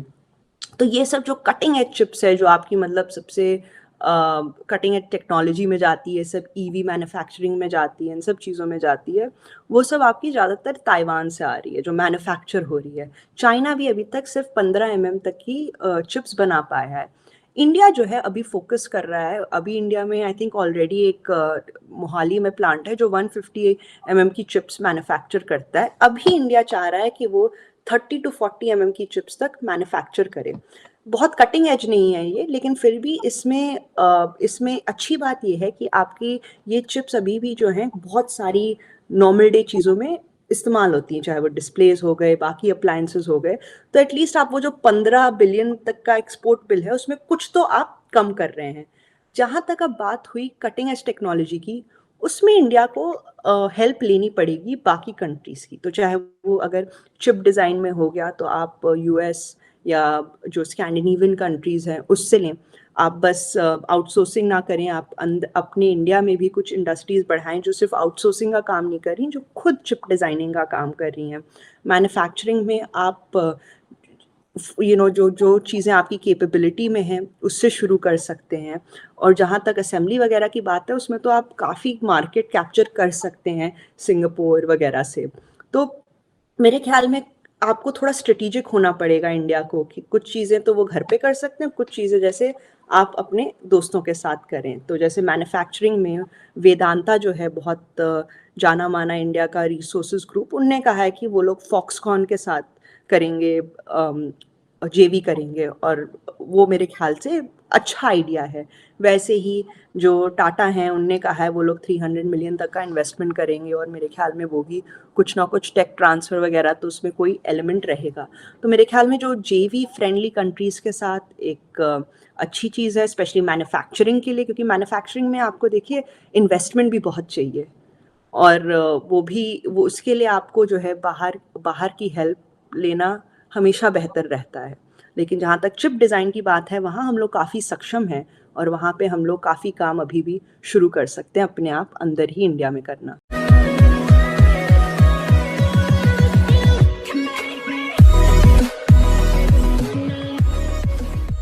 नमस्कार दोस्तों, अब यहाँ पर बात हो रही है कि किस तरीके से भारत से अगर किसी कंट्री की बात होती है, मान लीजिए अमेरिका की बात होती है, तो अमेरिका एक रिस्पेक्ट वाले टोन से इंडिया से बात करता है, जबकि अगर पाकिस्तान की बात करें तो सीधा उनको मतलब लात गुस्सों वाली बात हो जाती है या फिर हड़का दिया जाता है। अब यहाँ पर बेसिक डिफरेंस पता नहीं इनको क्यों नहीं पता, लेकिन बेसिक डिफरेंस यहाँ पर यही है कि पाकिस्तान जो है वो सालों से, मतलब पिछले 75 सालों से उसी चीज़ पर निर्भर कर रहा है कि अमेरिका पैसा देगा और पाकिस्तान चलेगा, पाकिस्तान की इकोनॉमी चलती रहेगी। अब ज़रा देखिए कि उस कंट्री की इकोनॉमी या फिर उस कंट्री का शेयर मार्केट उसी चीज़ को लेकर ऊपर आ जाता है कि उसको कर्जा मिल गया। क्या इंडिया में कभी ऐसी न्यूज़ हो सकती है कि भाई इंडिया को कर्जा जो लेना चाहता था वो मिल गया तो शेयर मार्केट अब चला गया? हाँ, ये हो सकता है कि किसी भी बड़ी चीज़ में इन्वेस्टमेंट में कोई बाहर का इन्वेस्टर आकर वहाँ पर इन्वेस्ट करेगा तो हो सकता है, लेकिन वो एक अलग चीज़ है। हम ऐसे पाकिस्तानी कंट्री में मतलब, और अब तो अमेरिका का कोई काम भी नहीं बचा, ना ही अफगानिस्तान के अंदर उनको रुकना है, ना ही वहाँ से रशिया को भगाना है। तो अब उन्होंने जिस हिसाब से पहले वो पैसे वाली मदद किया करते थे, अब वो पैसे वाली मदद भी नहीं मिलती पाकिस्तान को। और इंडिया जो है मतलब पाकिस्तान जो है वो भीख पलता है, इंडिया जो है बिजनेस करता है। तो इसीलिए जो कह रहे हैं ना कि टोन अलग है अमेरिका का बात करने का, वो डेफिनेटली होगा।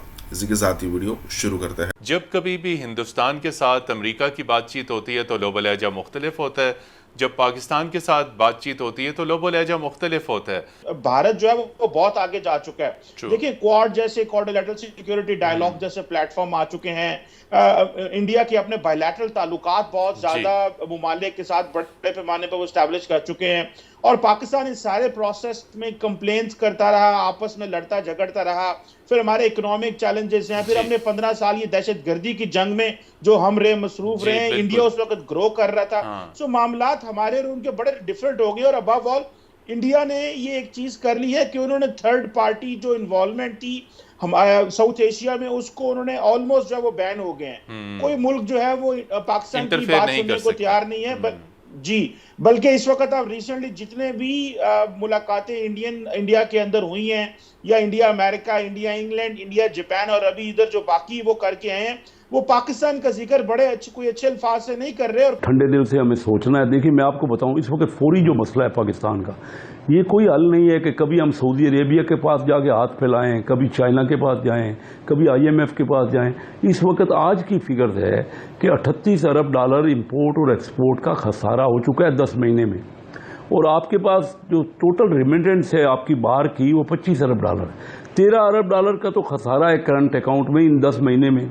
अब आप बताइए टोटल 10 अरब डॉलर आपके पास रिजर्व हैं। जो इमीडिएट बात है, ये कह रहे हैं ना कि कोई एजेंडा हो, कोई बात हो, मैं इनसे कह रहा हूं कि इसी पे बैठ जाए कि हमारा मुल्क दिवालिया होने वाला है।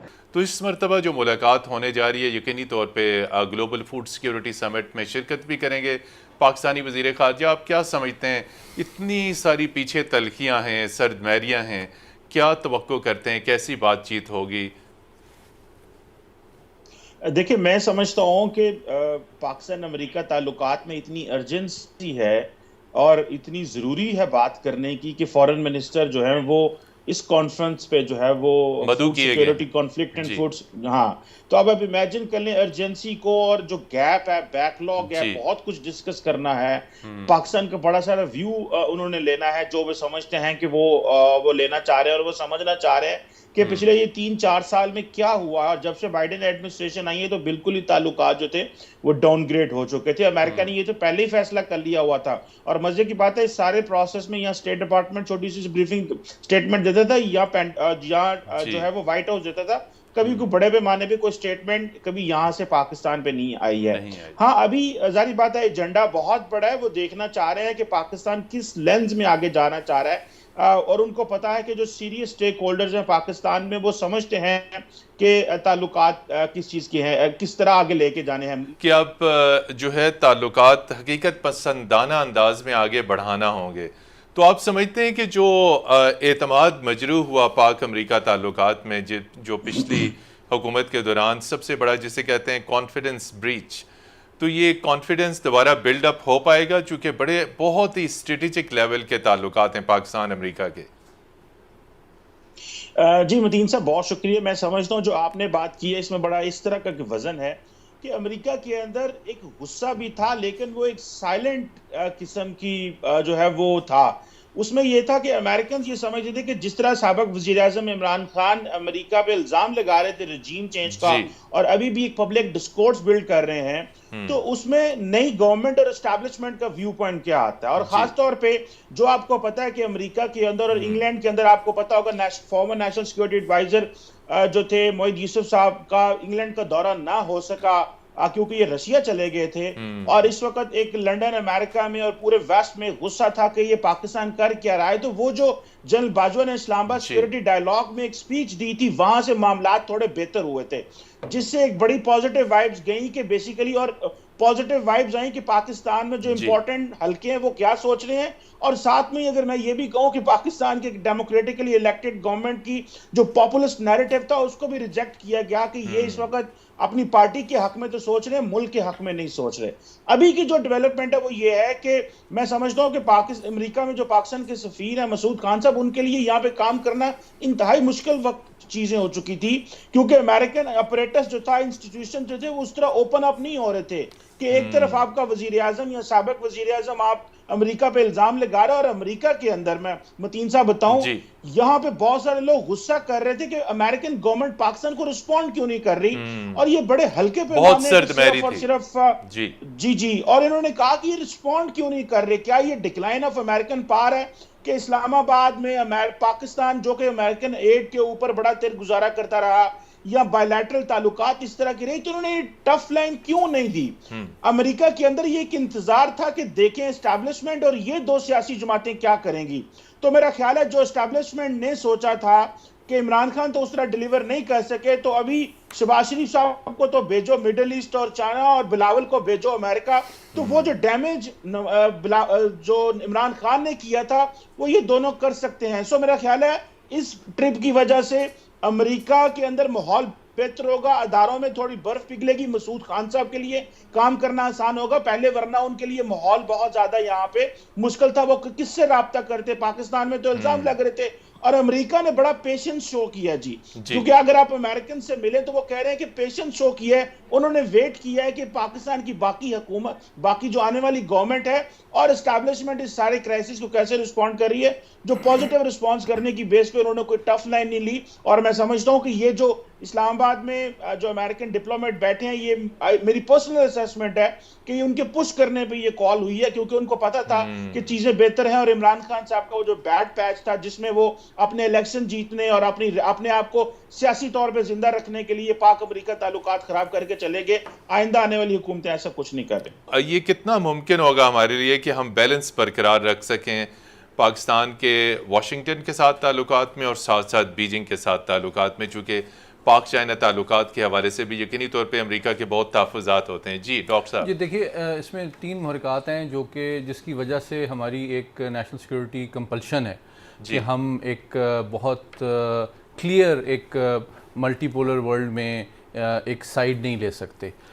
देखिए, यूक्रेन का तनाज़ा है, वर्ल्ड ऑर्डर में तब्दीलियाँ आ रही हैं, अमेरिका और चीन के दरमियान भी मुखासमत में इजाफ़ा हो रहा है, तो हमारे जो माशी और जो सलामती के उमूर हैं वो किसी एक रियासत के साथ कंप्लीटली उस पर डिपेंडेंट नहीं है, जिसकी वजह से हमारी ये नेचुरल कंपल्शन है और नेशनल इंटरेस्ट है कि हम तमाम बड़ी ताकतों के साथ, चाहे वो स्टेटस को पावर्स हैं, रिसर्जेंट पावर्स हैं या इमर्जिंग पावर्स हैं, उनके साथ bilaterally case to case basis पे पार्टनरशिप्स बनाएं।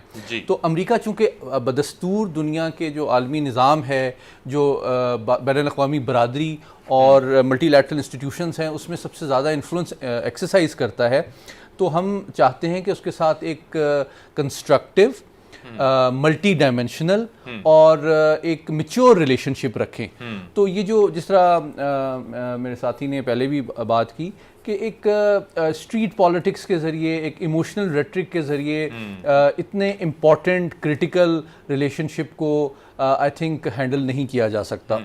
और आई थिंक कि जो नई लीडरशिप आई है उसने इस विजडम, ऑप्टिमिज्म और मैच्योरिटी का मुजाहरा किया है। तो मैं ये समझता हूँ कि देखिए, भारत के हवाले से भी मैं समझता हूँ कि वक्त गुजरने के साथ साथ जैसे जैसे दुनिया में तब्दीलियाँ आएंगी तो अमेरिका को भारत की जो सिक्योरिटी कमिटमेंट टुवर्ड्स चाइना है उसकी भी लिमिटेशंस का इदराक होगा। और साथ ही साथ अफ़गानिस्तान की सिचुएशन में भी तब्दीली आ रही है मतीन साहब, तो मैं समझता हूँ कि टेररिज्म का मामला और रीजनल सिक्योरिटी के हवाले से भी अमेरिका का जो इंटरेस्ट है इस खित्ते में मज़ीद बढ़ेगा।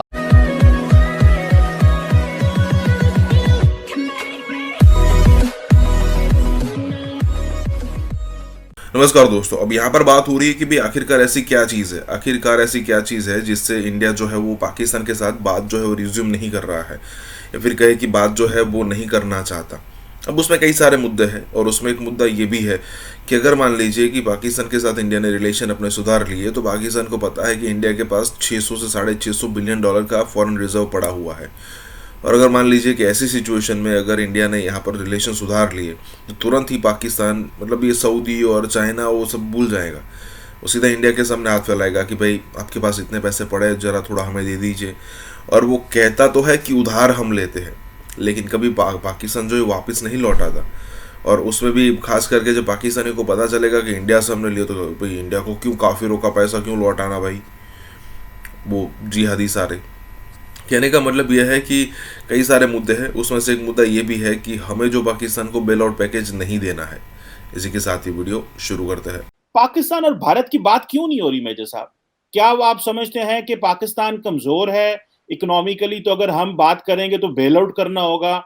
क्या इस वक्त ग्लोबली किसी हद तक हमारे मामलात खराब हैं, भले अमेरिका हो यूरोप हो, तो आज हम इंडिया जो है वो पाकिस्तान से बात करेगा तो शायद ये भी बेल आउट करने के बराबर है। पाकिस्तान इंडिया क्यों आगे नहीं जा पा रहे? अभी इमरान खान ने चीजें रोक दी, स्टैंड स्टिल कर दी, मोदी जी ने सर्जिकल स्ट्राइक कर दी, इमरान खान से वो सीधा हो गए, वो कह रहे मैंने अभिनंदन वापस भेजा, हालात खराब हो गए, उन्होंने RSS, Hindutva, Modi, small man, इस तरह की बातें उन्होंने करनी शुरू की, जो कि बिलो द बेल्ट लीडरशिप का काम नहीं होता। कि किसी भी नरेंद्र मोदी जी देखें, मैं भले इख्तलाफ करूं लेकिन Modi ji is respected millions, मतलब करोड़ों लोग मोदी जी को फॉलो करते हैं, उनकी रिस्पेक्ट करना सब पे फर्ज है। इसी तरह दुनिया किसी मुल्क का कोई भी वजीर आजम हो, कभी भी हल्की बात नहीं करनी चाहिए। इमरान खान ने, आई पर्सनली अंडरस्टैंड, उन्होंने बड़ी गलत बातें भी की हैं, एक बात तो हो गई। लेकिन मेजर साहब, जो मामलात होते हैं वो तो स्टेट के बीच होते हैं ना। फॉर एग्जांपल भाई 2003 का सीज फायर एग्रीमेंट तो हमने फॉर्मलाइज किया पाकिस्तान और भारत ने कि नहीं किया, and it's still going on. अब आप देखें कि लेट्स से पाकिस्तान में, और ये इमरान खान के टेन्योर में हुआ, आपकी फौज ने किया, हमारी फौज ने किया, मिलिट्री डिप्लोमेसी चली। बहुत कुछ हो सकता है, मिलिट्री कर सकती है, ये नहीं कि नहीं कर सकती, but it is all stopped. ठीक है, सो मैं जो बात आपसे करना चाह रहा हूं वो ये है कि मिलिट्री डिप्लोमेसी वर्क कर रही थी, हमने 2003, और मजे की बात यह है कि आप मेरे से ज्यादा इन चीजों को बेहतर समझते होंगे, आप फौजी हैं, कि जैसे ही अगर इमरान खान गए हैं एलओसी के ऊपर, कुछ भी नहीं हुआ, ना आपकी तरफ से कुछ हुआ ना हमारी तरफ से कुछ हुआ। एक ट्रांजिशन हुई, चेंज ऑफ गवर्नमेंट है, लेकिन फौज ने दोनों तरफ बड़े अच्छे से बिहेव किया, and there is nothing like that. So question यहाँ पे आ जाता है कि इमरान खान तो 2018 में आए, 2-3 साल का बैड पैच था, मोदी साहब 2014 से थे, मिलिट्री डिप्लोमेसी वर्क की, लेकिन ये प्रोसेस स्लो है, इट्स नॉट वर्किंग, इंगेजमेंट नहीं हो रही। जबकि पाकिस्तान में तो general Bajwa and his team they wanted to really talk with India. So अगर आप सिर्फ ये कह दें कि Imran Khan is the only, मतलब वो जो पर्सनल हो गए, दैट इज वन प्रॉब्लम, और उन्होंने बाकियों के साथ भी ताल्लुकात खराब कर दिए।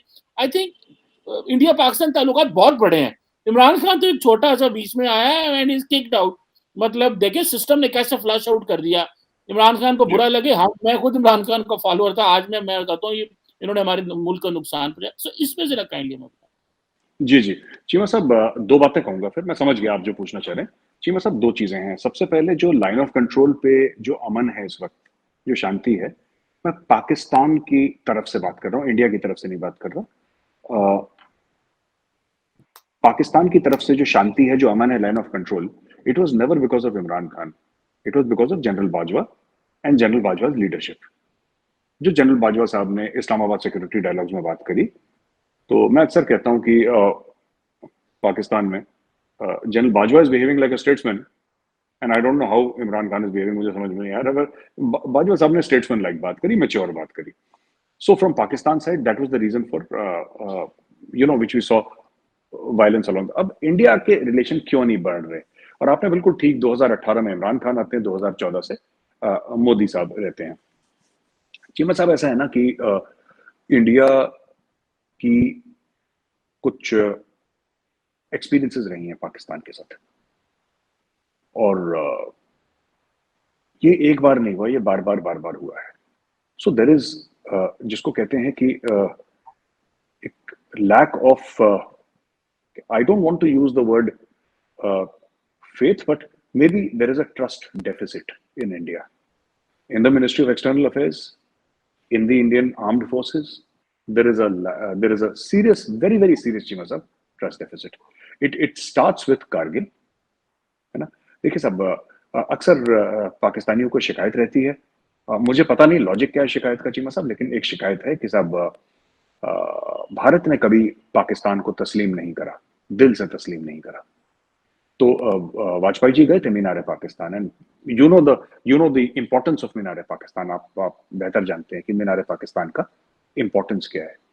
एंड वाजपेयी जी जो शुरू से ही राष्ट्रीय स्वयंसेवक संघ के थे, आरएसएस के थे, वाजपेयी जी भारत के प्रधानमंत्री थे, राइट विंग पार्टी है, नेशनलिस्ट, हिंदू नेशनलिस्ट पार्टी आप कह सकते हैं, भारतीय जनता पार्टी, उसके प्राइम मिनिस्टर थे।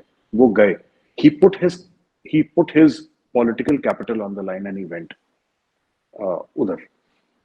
देखिए, हम जब देखते हैं ना, हम देखते हैं ऑल ऑफ गवर्नमेंट या होल ऑफ गवर्नमेंट अप्रोच जो हम लोग कहते हैं इंडिया में, कि the government is one body and पूरी एक साथ चलती है। तो ये समझ में बात नहीं आई कि उसके बाद कारगिल कैसे हुआ। अब इसमें लोग कहते हैं कि सिर्फ नवाज शरीफ के तो इरादे अच्छे थे, लेकिन मुशर्रफ साहब ने कारगिल कर दिया। तो देखिए, again Pakistan government is the Pakistan government and Pakistan army is a department of the Pakistan government, like the Indian army is a department of the Indian government. Pakistan army is not different from the Pakistan government and Indian army is not different from the Indian government. तो 527 हमारे भाई वीरगति को प्राप्त हुए and it was a needless war. उससे हासिल कुछ भी नहीं हुआ, ना सियाचिन कट ऑफ हुआ, ना कश्मीर मिला, ना कुछ हुआ। पाकिस्तान के भी काफी जो थे फौजी, वो अपनी जान से गए और this was a needless war. और उसमें कई मैप्स हुए थे साइन हमारे पाकिस्तान और इंडिया के बीच में। जो नक्शे साइन हुए थे, उन एक अग्रीमेंट था कि सब विंटर्स में, आपको पता ही है स्टोरी की, विंटर में आप लोग नीचे चले जाएंगे, हम लोग नीचे चले जाएंगे, फिर ऊपर आएंगे। तो India took it as a betrayal, and betrayal था भी, क्योंकि हमारा प्राइम मिनिस्टर उस वक्त मीनार पाकिस्तान पे था जब ये चढ़ाई हो रही थी। एक तो ये बात हो गई। उसके बाद चीमा साहब, आप 26/11 की बात कर लीजिए, 26/11। पहले बोला कि नहीं साहब ये तो हिंदू ही है अजमल कसाब। मैंने खुद अपनी आंखों से देखा, जियो पे हामिद मीर साहब को अजमल कसाब के घर जाते हुए, बोला कि ये इसका घर है, और उसके कोई रिश्तेदार भी थे वहां पे, दोस्त भी थे, हाँ जो वो घर है उसका। हमने खुद देखा, अपनी आंखों से देखा, किसी की कही सुनी बात नहीं कर रहे चीमा साहब। और we saw all of this and Pakistan में भी FIR फाइल हुए थे 26/11 के, 2 या 3 FIR फाइल हुए थे पाकिस्तान में, केस भी चला है। बट फिर साफ मना कर दिया, इवन इन कारगिल मुशर्रफ साहब ने साफ मना कर दिया कि इसमें तो पाकिस्तानी आर्मी का इन्वॉल्वमेंट था ही नहीं कारगिल में। बाद में खुद अपनी किताब में लाइन ऑफ फायर में उन्होंने ये लिखा है कि I went and I spend the night in enemy territory. तो अब फिर मोदी जी जब आए 2014 में, तो मोदी जी ने फिर शुरू करा, और मियाँ साहब उस समय थे, मियाँ साहब he was the prime minister of Pakistan. तो उन्होंने मियाँ साहब को रिक्वेस्ट करा कि मियाँ साहब आप आए, मेरा इनॉग्रेशन हो रहा है। मियाँ साहब आए वहां पे। जब काबुल से ये आ रहे थे गालिबन इंडिया की ओर, तब ये रुके भी, उनकी शादी वादी, उनकी मदर से मिले, पैर वैर छुए उनकी माँ के। अब और क्या चाहते हैं मोदी जी, और क्या कर देते वहां पे। उनके घर चले गए, उन्होंने बुलाया, घर चले गए, उनकी माँ के पैर छुए, उनके आशीर्वाद दिए। अब इससे ज्यादा तो गुड इंटेंट कोई नहीं दिखा सकता ना चीमा साहब। अब इससे ज्यादा, अब अगर उसके बाद अगर हम ये कहते हैं कि उड़ी हो जाए या फिर पुलवामा हो जाए, फिर क्या होता है ना कि फिर बार बार, तो देन यू से दैट कि यार गलती शायद, फिर इंडिया को ये लगा बीच में कि शायद गलती हमारी है। I think it is our fault. We should not blame Pakistan, we should blame ourselves. हमारी गलती क्यों है कि हम बार बार क्यों रीच आउट कर रहे हैं? What is the need? जब पिछले साल इंडिया का एक्सपोर्ट 650 बिलियन क्रॉस कर गया, जिसमें नॉन IT 400 बिलियन था, आपको पता ही है। जब इतना एक्सपोर्ट क्रॉस कर गया, तो इंडिया की जो बिजनेस कम्युनिटी थी उसने बोला कि we don't need to trade with Pakistan, क्योंकि हमने सारे रिकॉर्ड तोड़ दिए पास्ट 75 ईयर्स के, and we will take it to 1 trillion. तो मैं ये नहीं कह रहा कि मैं इस माइंडसेट से अग्री करता हूं कि डिसएग्री करता हूं। मैं आपको एक माइंडसेट की रिपोर्ट दे रहा हूं। I am giving you a message कि ये बात चल रही है कि देयर इज नो रिक्वायरमेंट। तो ऐसा है यहाँ पे कि नेबर हैं, ठीक है, हम आपके नेबर हैं, ये आपकी गलती नहीं है, आप हमारे नेबर हैं, हमारी गलती नहीं, ये तो हमारी किस्मत है। लेकिन अब ऐसी बात हो गई कि ठीक है, देखते हैं शहबाज शरीफ साहब का क्या है मामला। चले, ये बड़ी इंटरेस्टिंग सिचुएशन है। जारी बात है कि पाकिस्तान वो अपने उस स्टैंड से नहीं हट रहा और इंडिया अपने स्टैंड से नहीं हट रहा। पाकिस्तान वही कह रहा है कि जी बलोचिस्तान में Baloch militants, Afghanistan so and so. आप वो जारी बात है कि इंडिया का माइंडसेट भी उधर है और पाकिस्तान का माइंडसेट भी बिल्कुल ये फंसा हुआ है ऑब्वियसली। ये मेरा ख्याल है कि शायद वक्त ही इसको निकाल सकता है और मजीद इन्वेस्टमेंट, पॉलिटिकल इन्वेस्टमेंट करनी पड़ेगी, डिप्लोमेटिक इन्वेस्टमेंट करनी पड़ेगी। और जिस तरह के आपने बिलावल भुट्टो जरदारी का कहा, तो मुझे भी इसमें काफी ज्यादा उम्मीद नजर आती है आगे चीजें जो है वो बहुत ज्यादा बेहतर होंगी। और वो जिस तरह आपने जरदारी साहब के बारे में कहा, मुझे इस पर कोई बैद नहीं है कि इंडिया पाकिस्तान के दरमियान जरदारी साहब को ब्रेक थ्रू करा दें या कोई इनिशिएटिव हो जाए या कुछ हो जाए। मतलब अगर आप उनका माजी का टेन्योर भी देखें तो वो श्राइन डिप्लोमेसी शुरू कर देते हैं, वो कुछ नहीं करते, वो अपने वजीर आज़म ऐसे ही भेज देते हैं। और वो जो मनमोहन सिंह साहब को ऑकवर्ड पोजीशन में डाल देते थे, क्योंकि वो तो कभी पाकिस्तान आए नहीं थे, वो ऑकवर्ड पोजीशन में डाल देते थे कि उनको होस्ट करना पड़ता है। और वो बड़े मतलब ठंडे पॉलिटिशियन है जिस तरह के आप कहते हैं। सो लेकिन whatever the mindsets on both sides are, I think we need to understand and I personally believe कि चीजें जो है वो आगे की तरफ जाएंगी।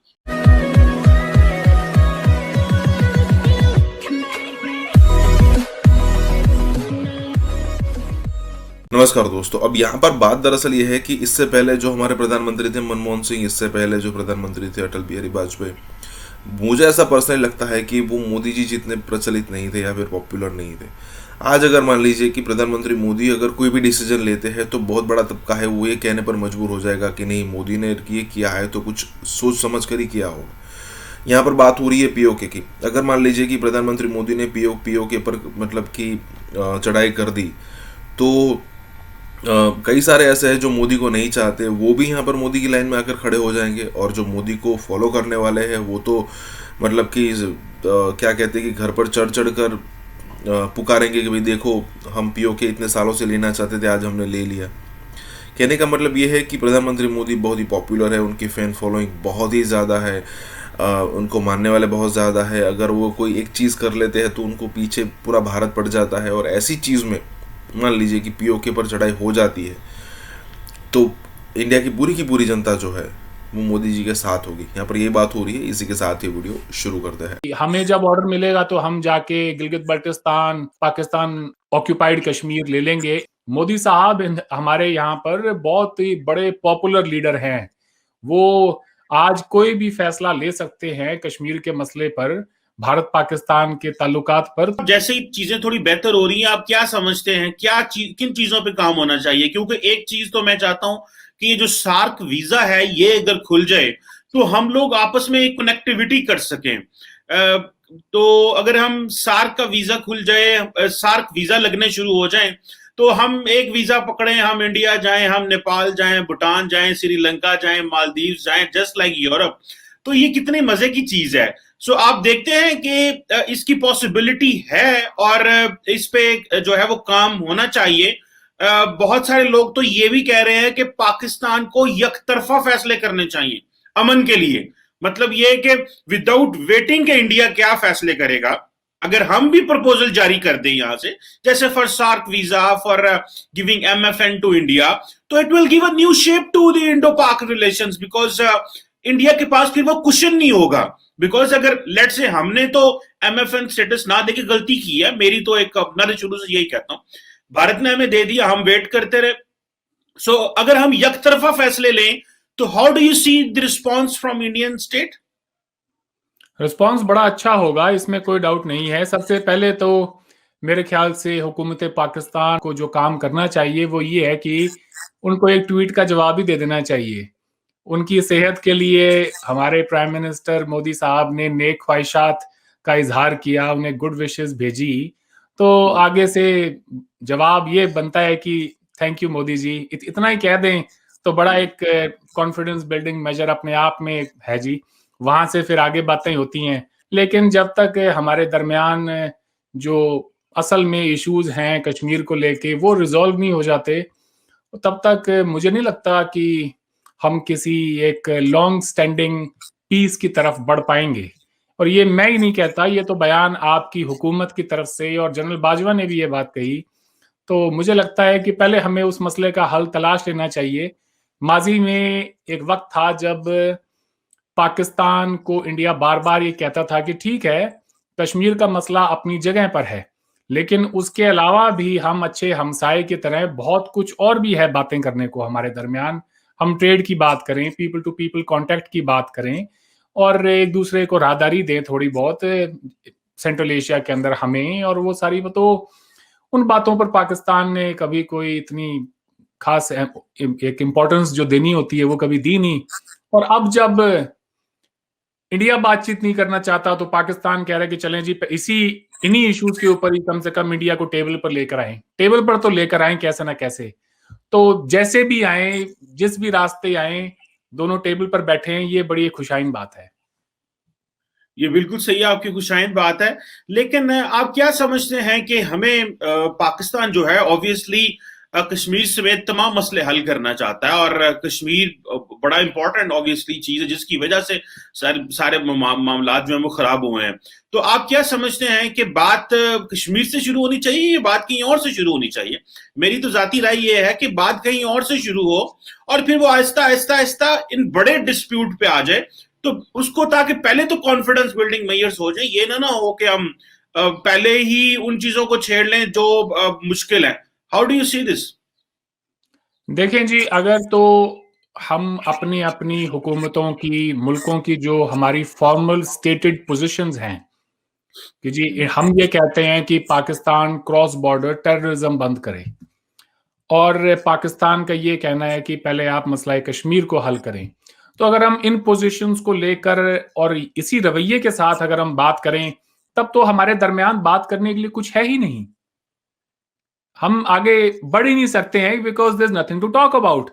अब जो बाकी जो इश्यूज हैं, अगर हम धीरे धीरे उन पर बात कर लें और अच्छा कोई माहौल बन जाए हमारे दरमियान, पीपल टू पीपल कांटेक्ट शुरू हो जाए, लोगों के दरमियान ट्रेड भी शुरू हो जाए, ये सारी चीजें अपनी जगह पे अगर 5-6 साल भी चलती रहें, लेकिन किसी रोज अगर कोई बड़ा टेररिस्ट अटैक हो गया इंडिया में, या for that matter something happens in Pakistan जिसके लिए इंडिया को ब्लेम किया जाए, तो क्या हम फिर से वहीं पर खड़े होंगे जहां पर माजी में हम बहुत बार जा चुके हैं? ये सवाल हमें अपने आप से पूछना होगा। और मुझे लगता है हुकूमतों को एक दूसरे को ये भी कहना होगा कि कुछ फोर्सेस हैं जो हमें डिटर करना चाहती हैं हमारी जो बायलैटरल टॉक्स को, वो चाहे जितनी मर्जी कोशिशें कर लें, हमने पीछे नहीं हटना है, हमने प्रोग्रेस करते रहना है, हमें आगे बढ़ना है।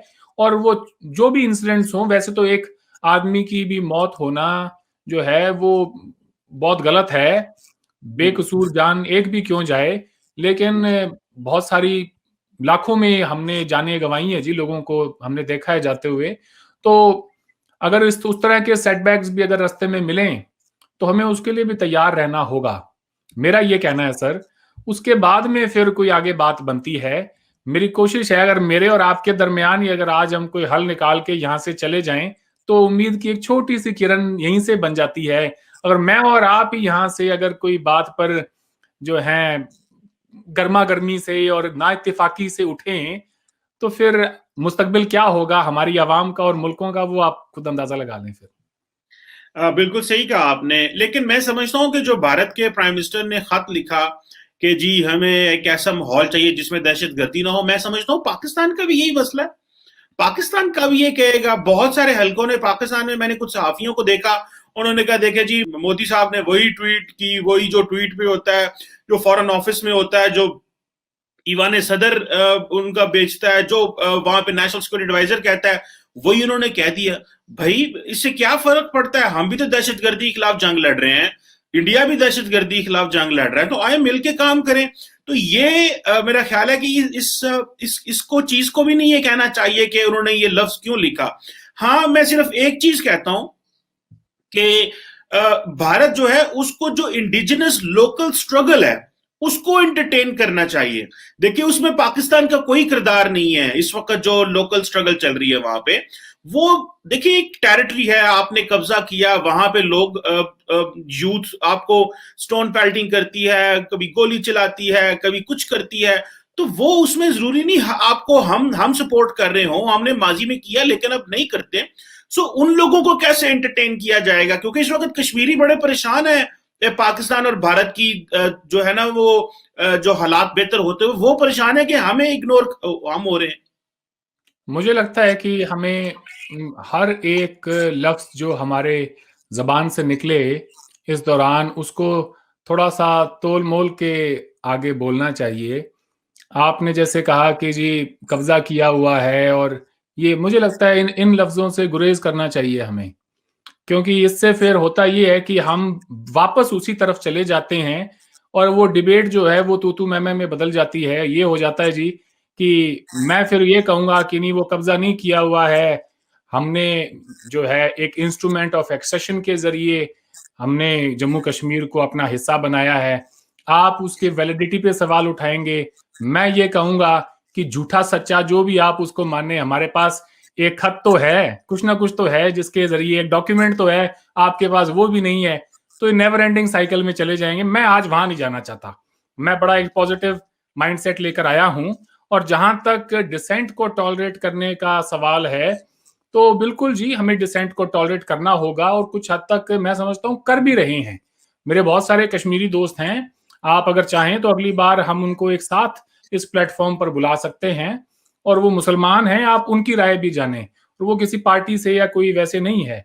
तो वो हम जब ये कहते हैं ना हमने आगे बढ़ना है, तो मैं यहाँ पे कहते चलूं और बिल्कुल वाजे अल्फाज में ये बात कह दूं, आगे बढ़ने का अगर आप मुझसे पूछें कि अरविंद आपकी नजर में आगे बढ़ना क्या है, एक बड़ा ही एक जेन्युइन सवाल बनता है ये कि आगे कैसे बढ़ा जाए।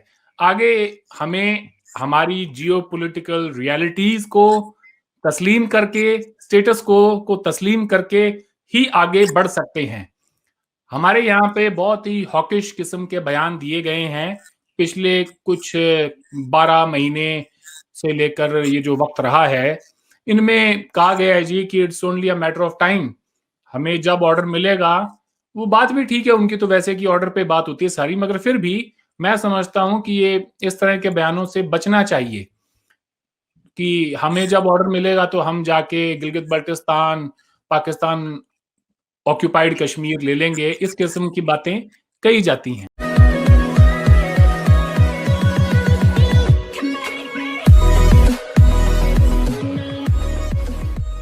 नमस्कार दोस्तों, अब जब 1947 में दो कंट्री अलग हुए, इंडिया और पाकिस्तान, तब जो इनके लीडर्स थे, खास करके इंडिया के जो लीडर थे, उनको यही लग रहा था कि भाई कहने के लिए अलग हुए हैं, लेकिन यही एक कंट्री होगा जिनके साथ रिलेशन इंडिया के सबसे ज़्यादा अच्छे होंगे। लेकिन यहाँ पर मोहम्मद अली जिन्ना ने उसके बाद स्पीच भी की कि भाई जो मंदिर में जाना चाहते हैं, जो चर्च में जाना चाहते हैं वो जा सकते हैं, ये सारी चीज़ें कर सकते हैं।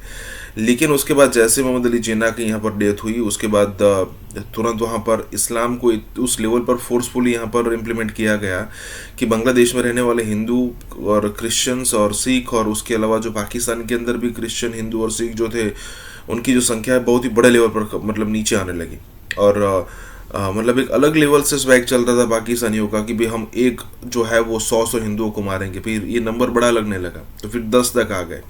और अब जब सिचुएशन ख़राब हो रही है और उनको लग रहा है कि भाई पूरी दुनिया से ज़्यादा अच्छा है कि हमारे रिलेशन अगर इंडिया के साथ अच्छे होते ना तो हमें ये दिन देखना नहीं पड़ता, तो अब जाकर ऐसी सिचुएशन आ रही है कि पाकिस्तान का हर कोई बच्चा जो है, या फिर हर कोई पॉलिटिकल एनालिसिस करने वाला, या फिर मीडिया में पैनल में बैठने वाला यही कह रहा है कि इंडिया के साथ रिलेशन अच्छे होने चाहिए। इसी के साथ ये वीडियो शुरू करते हैं। हमारा सदियों के साथ रिलेशनशिप है विद इंडिया पाकिस्तान, तो अभी 70 साल पहले बना है, लेकिन ये कि हमें चाहिए कि फ्यूचर पे तवज्जो दें, टेक्नोलॉजी पे तवज्जो दें, गुर्बत पे तवज्जो दें, तालीम पर तवज्जो दें, क्योंकि आपने इसको बिल्कुल टेररिज्म को एक्सपोर्ट करके अपनी एक्सपोर्ट प्रोडक्ट बना के इसको आपने उससे पैसे बनाए। ये इसको आपका सॉफ्ट इमेज करना जरूरी था। World wanted to see what is new Pakistan. जब आप ये कहते हैं कि हमने दहशतगर्दी में इतनी जानें दे दी थी, भाई बताओ तो सही ना, उसके बाद आप अमर बिन मारूफ पे जलसे कर रहे हो। अगर जो पिछले 10 दिन से धमकी दे रहे हैं, एयर चीफ भी इंडिया के और दूसरे लोग भी धमकी दे रहे हैं, हम कार्रवाई करेंगे और ये करेंगे वो करेंगे। पाकिस्तान बना, इंडिया बना, जो रीजन था जिसमें बहुत सारी रियासतें थी, जिसे हिंदुस्तान कहते थे, 550 से ज्यादा रियासतें वहां थी, 550 से ज्यादा। उनमें बहुत सारी रियासतें हिंदुस्तान में शामिल हुई और बहुत सारी पाकिस्तान में शामिल हुई। जो आपने मेंशन किया इंडिया फैक्टर की कितनी वैल्यू है? जिस तरह आपने मेंशन किया, एक इंडिया अमेरिका ताल्लुकात हैं, उनका 2+2 है, उनकी एक सॉफ्ट पावर है, यहाँ पे बहुत बड़ा डियास्पोरा है, बड़ा कामयाब काम कर रहा है, और वो बड़े प्रोडक्टिव हैं और बहुत सारी जगहों पे वो इस वक्त एक इंस्टीट्यूशनल अपरेटस में वो जो है वो सिस्टम के पुर्जे हैं बेसिकली, अगर आप दूसरे लफ्जों में कहें। सो आपकी नजर में दो बड़ी चैलेंजेस हो सकते हैं। एक, पाकिस्तान में ही इमरान खान साहब जो हुकूमत की टांगें खींचेंगे, अमेरिका के साथ ताल्लुकात ठीक ना हो क्योंकि उन्होंने वोट लेना है एंटी अमेरिकनिज्म पे, और दूसरा ये इंडिया फैक्टर को दोबारा बिलावल दौर में मेंशन कीजिएगा, क्योंकि यहाँ पे मैं एक रेफरेंस दे दूं कि बिलावल जो है आपको पता है कि इनकी पार्टी के ताल्लुकात अमूमन इंडिया के साथ अच्छे होते हैं। तो क्या उसका कोई फर्क पड़ सकता है, क्योंकि ये एक और अंदाज से इंडिया के साथ माजी में चलते रहे हैं, पीपल्स पार्टी एक और अंदाज, पीटीआई एक और अंदाज से चलती रही। ये काइंडली दो इश्यूज पे हाईलाइट कीजिए। जी सर। देखें, इसमें चीमा साहब सबसे पहले ना सिर्फ पीपल्स पार्टी के रिलेशनशिप भारत के साथ अच्छे हैं, ठीक है, मैं अप्रिशिएट करता हूं बल्कि इन चीजों को भी, बल्कि शहबाज शरीफ साहब के भी फैमिली के अच्छे रिलेशनशिप हैं। और मेरा अपना पर्सनल ओपिनियन है कि ये दिस इज द फ्यूचर, कि we need to step up and improve our relationship with our neighbour. वो कहते हैं हर चीज तब्दील हो सकती है, आप नेबर पड़ोसी तब्दील नहीं कर सकते। और दूसरे दोनों मुमालिक, खास बिलखसूस खैर इंडिया का तो मैं ज्यादा नहीं कहूंगा क्योंकि they are in a way better shape, लेकिन पाकिस्तान का फ्यूचर में अगर आप इन चीजों पे तवज्जो ना दें तो आप तरक्की नहीं कर सकेंगे, आप गुर्बत नहीं खत्म कर सकेंगे। और चाहिए रिलेशनशिप आपने ठीक करें। जब ईस्ट जर्मनी वेस्ट जर्मनी ठीक कर सकता है रिलेशनशिप, जब दूसरे कई मुमालिक, और बल्कि 21st सेंचुरी जो है वो एक इस मेरे ख्याल में it's not a century of wars और हेटरेड और इतनी नफरत, जिसे ये तो बल्कि दोनों साइडों से है। मैं ये तो नहीं कहूंगा कि सिर्फ पाकिस्तान में ही है, दूसरी साइड पे भी हालात इसी तरह है। वहां भी रिलीजियस कार्ड यूज होता है ओपनली इन एवरीथिंग, वो भी ज्यादती है मेरे ख्याल में। लेकिन इस पे अच्छे रिलेशनशिप के बगैर both Nations, both countries don't have any future. आपने जंगें भी लड़ ली हैं, आपने एक दूसरे की पोक भी कर लिया, सारा कुछ ड्रामे करके देख लिए हैं, लेकिन मेरे ख्याल में we need to give a chance to peace and harmony and love और समथिंग। और अब आपने बिल्कुल ठीक कहा है कि भारत के साथ रिलेशनशिप पीपल्स पार्टी के भी ठीक है और उसके ना सिर्फ शरीफ फैमिली के भी ठीक है, और होने चाहिए मेरे ख्याल में। मैं तो खुद इसका बहुत बड़ा सपोर्टर हूं इस चीज का कि we need to live in peace and harmony to each other. हमारा सदियों के साथ रिलेशनशिप है विद इंडिया पाकिस्तान, तो अभी 70 साल पहले बना है, लेकिन ये कि हमें चाहिए कि फ्यूचर पे तवज्जो दें, टेक्नोलॉजी पे तवज्जो दें, गुर्बत पे तवज्जो दें, तालीम पर तवज्जो दें, बजाय इस चीज के कि आप वो कहते हैं कि आप 11 फुट की दीवार बनाएंगे तो मैं 11 फुट की सीढ़ी बना लूंगा, तो उसका क्या फायदा है। वो देखें, वो राफेल खरीदेंगे तो आप चाइना से जाके कुछ ले आएंगे, वो कहीं से कुछ लेंगे तो आप गुर्बत के हालात देखें अपने लोग।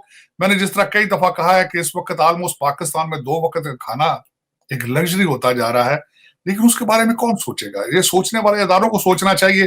पाकिस्तान में मैंने आपके पिछले सेगमेंट में कहा था कि दुनिया जो है वो कहीं और जा रही है ट्रेड की तरफ, लेकिन हमारे हर इस वक्त लीडर, जो अफसोस के साथ कि पीटीआई का हर लीडर हर दूसरे अपने तकरीर में खाना जंगी यार, खाना जंगी से क्या निकालोगे आप।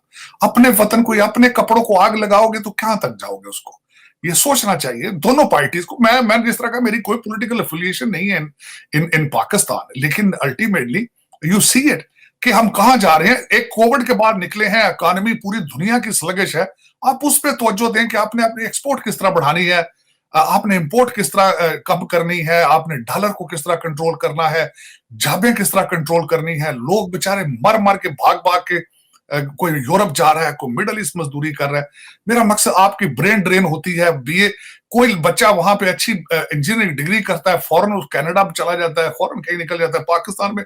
पर इन चीजों पे तवज्जो दें, आप सोचना चाहिए। लेकिन अफसोस के साथ मैं ये कहूंगा, जिस तरह मैंने आपको कहा है, कि बल्कि पूरी दुनिया के साथ रिलेशनशिप पाकिस्तान की सबसे बड़ी उसमें हर्डल ये है, और खान साहब ने भी बड़ी दफा अपनी तकरीरों में कहा है कि करप्शन, अकाउंटेबिलिटी, बल्कि उनका मैंडेट ही ये था। लेकिन बार बार कहते हैं इंग्लैंड वाले आके हमारी करप्शन रोके, आप खुद क्यों नहीं रोकते भाई। देखे ना, खान साहब तकरीरें बड़ी फरमाते रहे, कहते हैं जी यूरोप और अमेरिका लोग पैसे लेके भाग जाते हैं तो जी ये सारे वहां उनको जाके सेफ हेवन दे देते हैं। और यार, तो आपके एयरपोर्टों से फ्लाई करते हैं ना। आपकी तो हलीम खान ने, वो क्या नाम थी वो बच्ची जो थी, वो हरीफ खान, उसने सामने पाउंड ढेरी लगा के उसने कहा था पकड़ लो, मुझे पकड़ना था। उस एक बच्ची के, मेरा ख्याल में आईफोन के अंदर आपकी आधी से ज्यादा कैबिनेट की तस्वीरें हैं, तो आप क्या, इस तरह तो नहीं होता ना। आप सीरियस हो भाई, आप सीरियस हो, आपने सीरियस फैक्टर ही नहीं है। आपकी पूरी पीटीआई इस वक्त आपकी अभी कोई वीडियो निकली नहीं है तो वो पहले ही उसको एक डैमेज कंट्रोल शुरू कर रखा है उन्होंने। इससे आगे निकले, क्रिटिसाइज करना है तो आप पॉलिसी को, आप गवर्नेंस को क्रिटिसाइज करें कि we need to fix our relationship with India as well, मेरे ख्याल में। और इसमें जो करंट रजीम है ये और आने वाले रजीम भी है, उनको चाहिए। अब तो आखिर में मेरे खान साहब भी तारीफें कर रहे थे जयशंकर साहब की हर चीज की, लेकिन क्रिटिकली मैं समझता हूँ उनको पॉजिटिवली इसको कहना चाहिए। अगर कोई बंदा अच्छा काम कर रहा हो तो उसकी तारीफ करनी चाहिए मेरे ख्याल में। और दूसरी एक बात यह कि मेरे ख्याल में अब इस वक्त अगर आपके, मैं देखने वालों को ये भी जरूर जो पाकिस्तानी बिलखसूस कहूंगा कि आपका इतना गैप आ चुका है इस वक्त, यू नीड टू अमेंड करें अपने relationship, not only with Bharat, Afghanistan के साथ भी आपको खतरात, वहां से गर्म हवाएं आ रही हैं, उनको भी रोकने की कोशिश करें डायलॉग के जरिए इफ इट्स पॉसिबल। क्योंकि आपने इसको बिल्कुल टेररिज्म को एक्सपोर्ट करके अपनी एक्सपोर्ट प्रोडक्ट बना के इसको आपने उससे पैसे बनाए। इसको आपका सॉफ्ट इमेज करना जरूरी था। World wanted to see what is new Pakistan. जब आप ये कहते हैं कि हमने दहशतगर्दी में इतनी जानें दे दी थी, भाई बताओ तो सही ना। उसके बाद आप अमर बिन मारूफ पे जलसे कर रहे हो, टीएलपी के साथ जो मुआहदा कर रहे हो दुनिया को डिस्क्लोज नहीं कर रहे हो। आप दुनिया को बताओ तो सही कि what is your direction, where you want to go, what kind of Pakistan you want to see. लेकिन अगर आप ये कहें कि आपको बार बार ये कहें कि हमें कॉप अबैंडन करके, अबैंडन किस तरह करना, आप कानूनी थोड़ी थे उनके। अबैंडन करने से तो मुराद यही है, एम्बेसी तो उनकी वहां खुली है आपकी, या तो कहना कि वो एम्बेसी भी बंद करेंगे वहां से। लेकिन आप ये कहें कि उनके डॉलर कंटेनरों में आने बंद हो गए, it means they have abandon us. That is exactly the definition you have. इस तरह नहीं होना चाहिए मेरे ख्याल में। और दूसरा ये सोचें तो सही कि आपका वहां से निकल के अमेरिका क्या आ रहा है, आप क्या एक्सपोर्ट कर रहे हैं अमेरिका को। आप America, what is the attraction for America, आपके क्या अट्रैक्शन है कि आपके साथ अमेरिका रिलेशनशिप रखे। अमेरिका की क्या मजबूरी है आपके साथ रिलेशनशिप रखे, सिवाय दो चीजों की, कि आपका बॉर्डर चाइना के साथ है, आपका बॉर्डर अफगानिस्तान के साथ है, आपका बॉर्डर जो है वो भारत के साथ है। इसके अलावा आपकी कोई अट्रैक्शन मुझे बता दें आप। भूटान कब कह दीजिए अमेरिका में अबैंडन कर गया, उसकी कोई इंपॉर्टेंस नहीं जियोग्राफिक। मुझे यही तो मैं कहता हूं कि इसके अलावा आपकी तीसरी कोई कोशिश ही नहीं है। हमारे पिछले फॉरेन मिनिस्टर साहब थे, वो मुल्तान से नहीं निकल सके, वो डिफाइन ही नहीं कर सके फॉरेन पॉलिसी चीज क्या है। तो इसमें अमेरिका का कसूर है। ये तो कसूर तो आपके अपने हैं कि आपकी लीडरशिप का फुकदान है, आपकी सीरियसनेस का फुकदान है।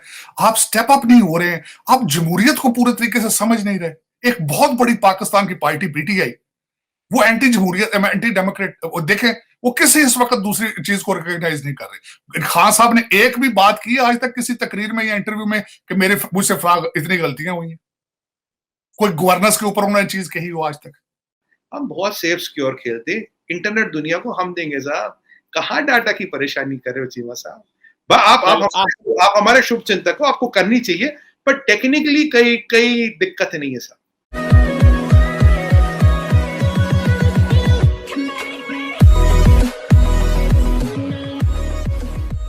नमस्कार दोस्तों, अब यहाँ पर बात हो रही है कि 150 करोड़ की पॉपुलेशन वाला कंट्री कैसे आगे बढ़ रहा है या फिर कैसे ग्रोथ कर रहा है।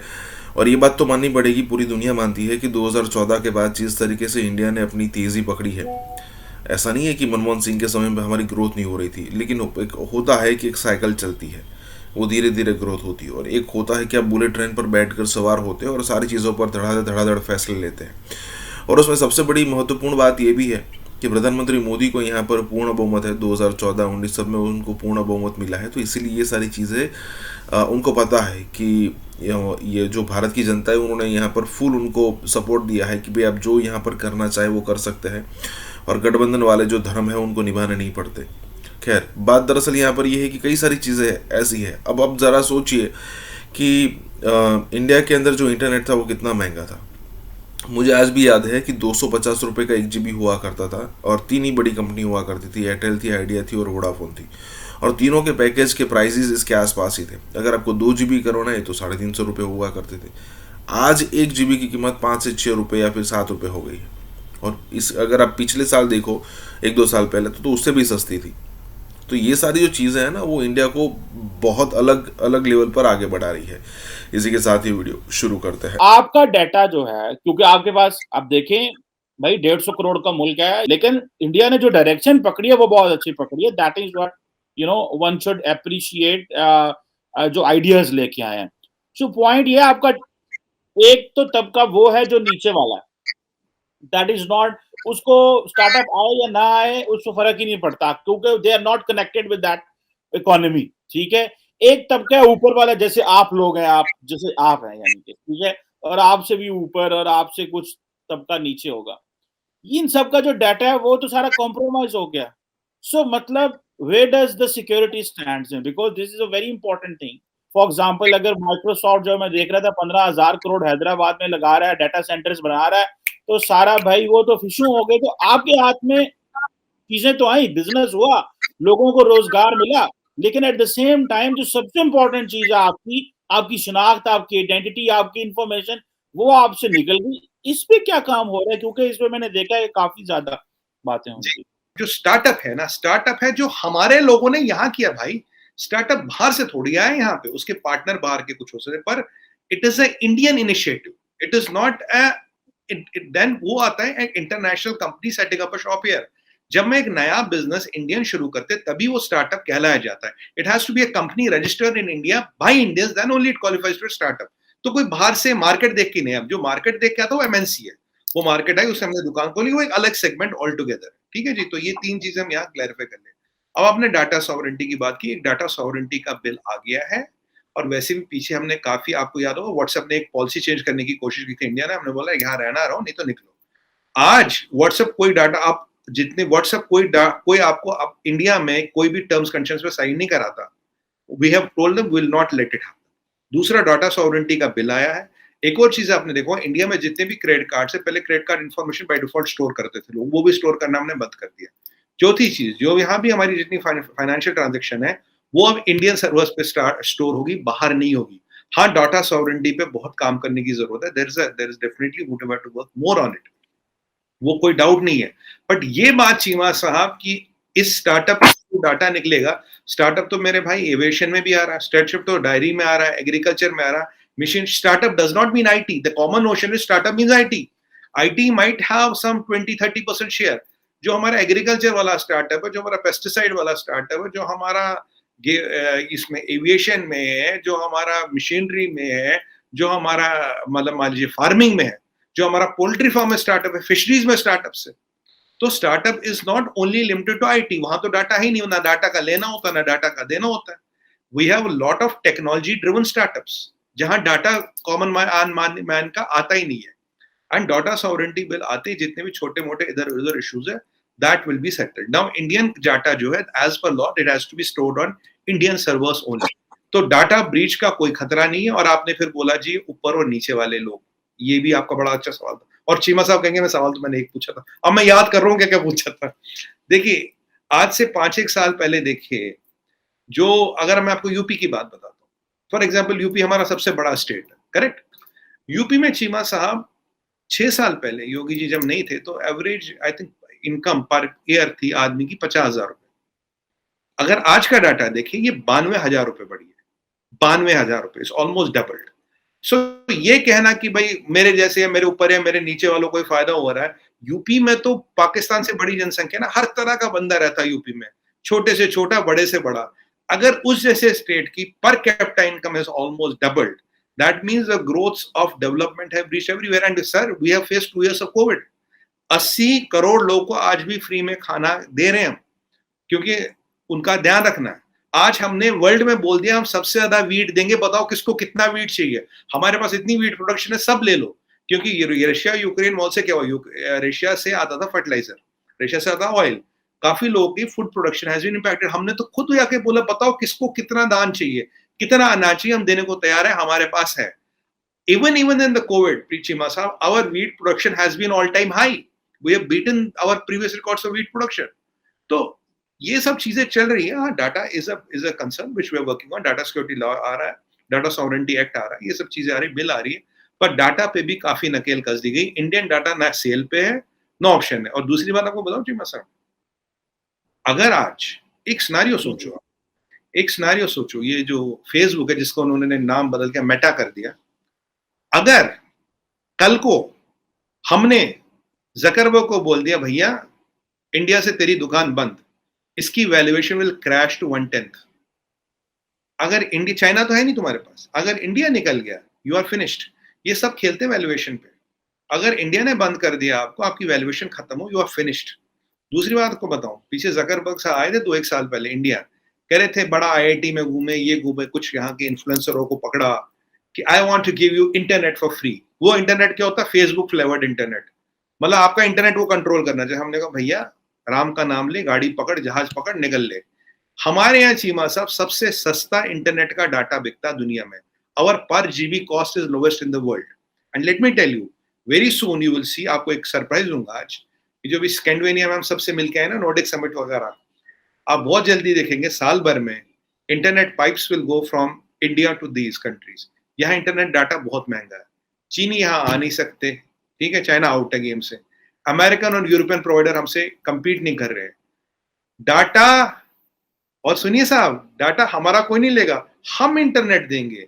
और ईश्वर की कृपा से हम चाइनीज तो है नहीं जिनकी डाटा चुरा ले, हुआवे ज़ेटी तो है नहीं जिनका काम ही डाटा चुराना। हम बहुत सेफ सिक्योर खेलते, इंटरनेट दुनिया को हम देंगे साहब। कहाँ डाटा की परेशानी कर रहे हो चीमा साहब? आप हमारे शुभ चिंतक हो, आपको करनी चाहिए, पर टेक्निकली कई दिक्कत नहीं है साहब। चले वो आपकी बात सही है, आप बड़े अच्छे अंदाज से जो है ना बात को प्ले डाउन कर लेते हैं।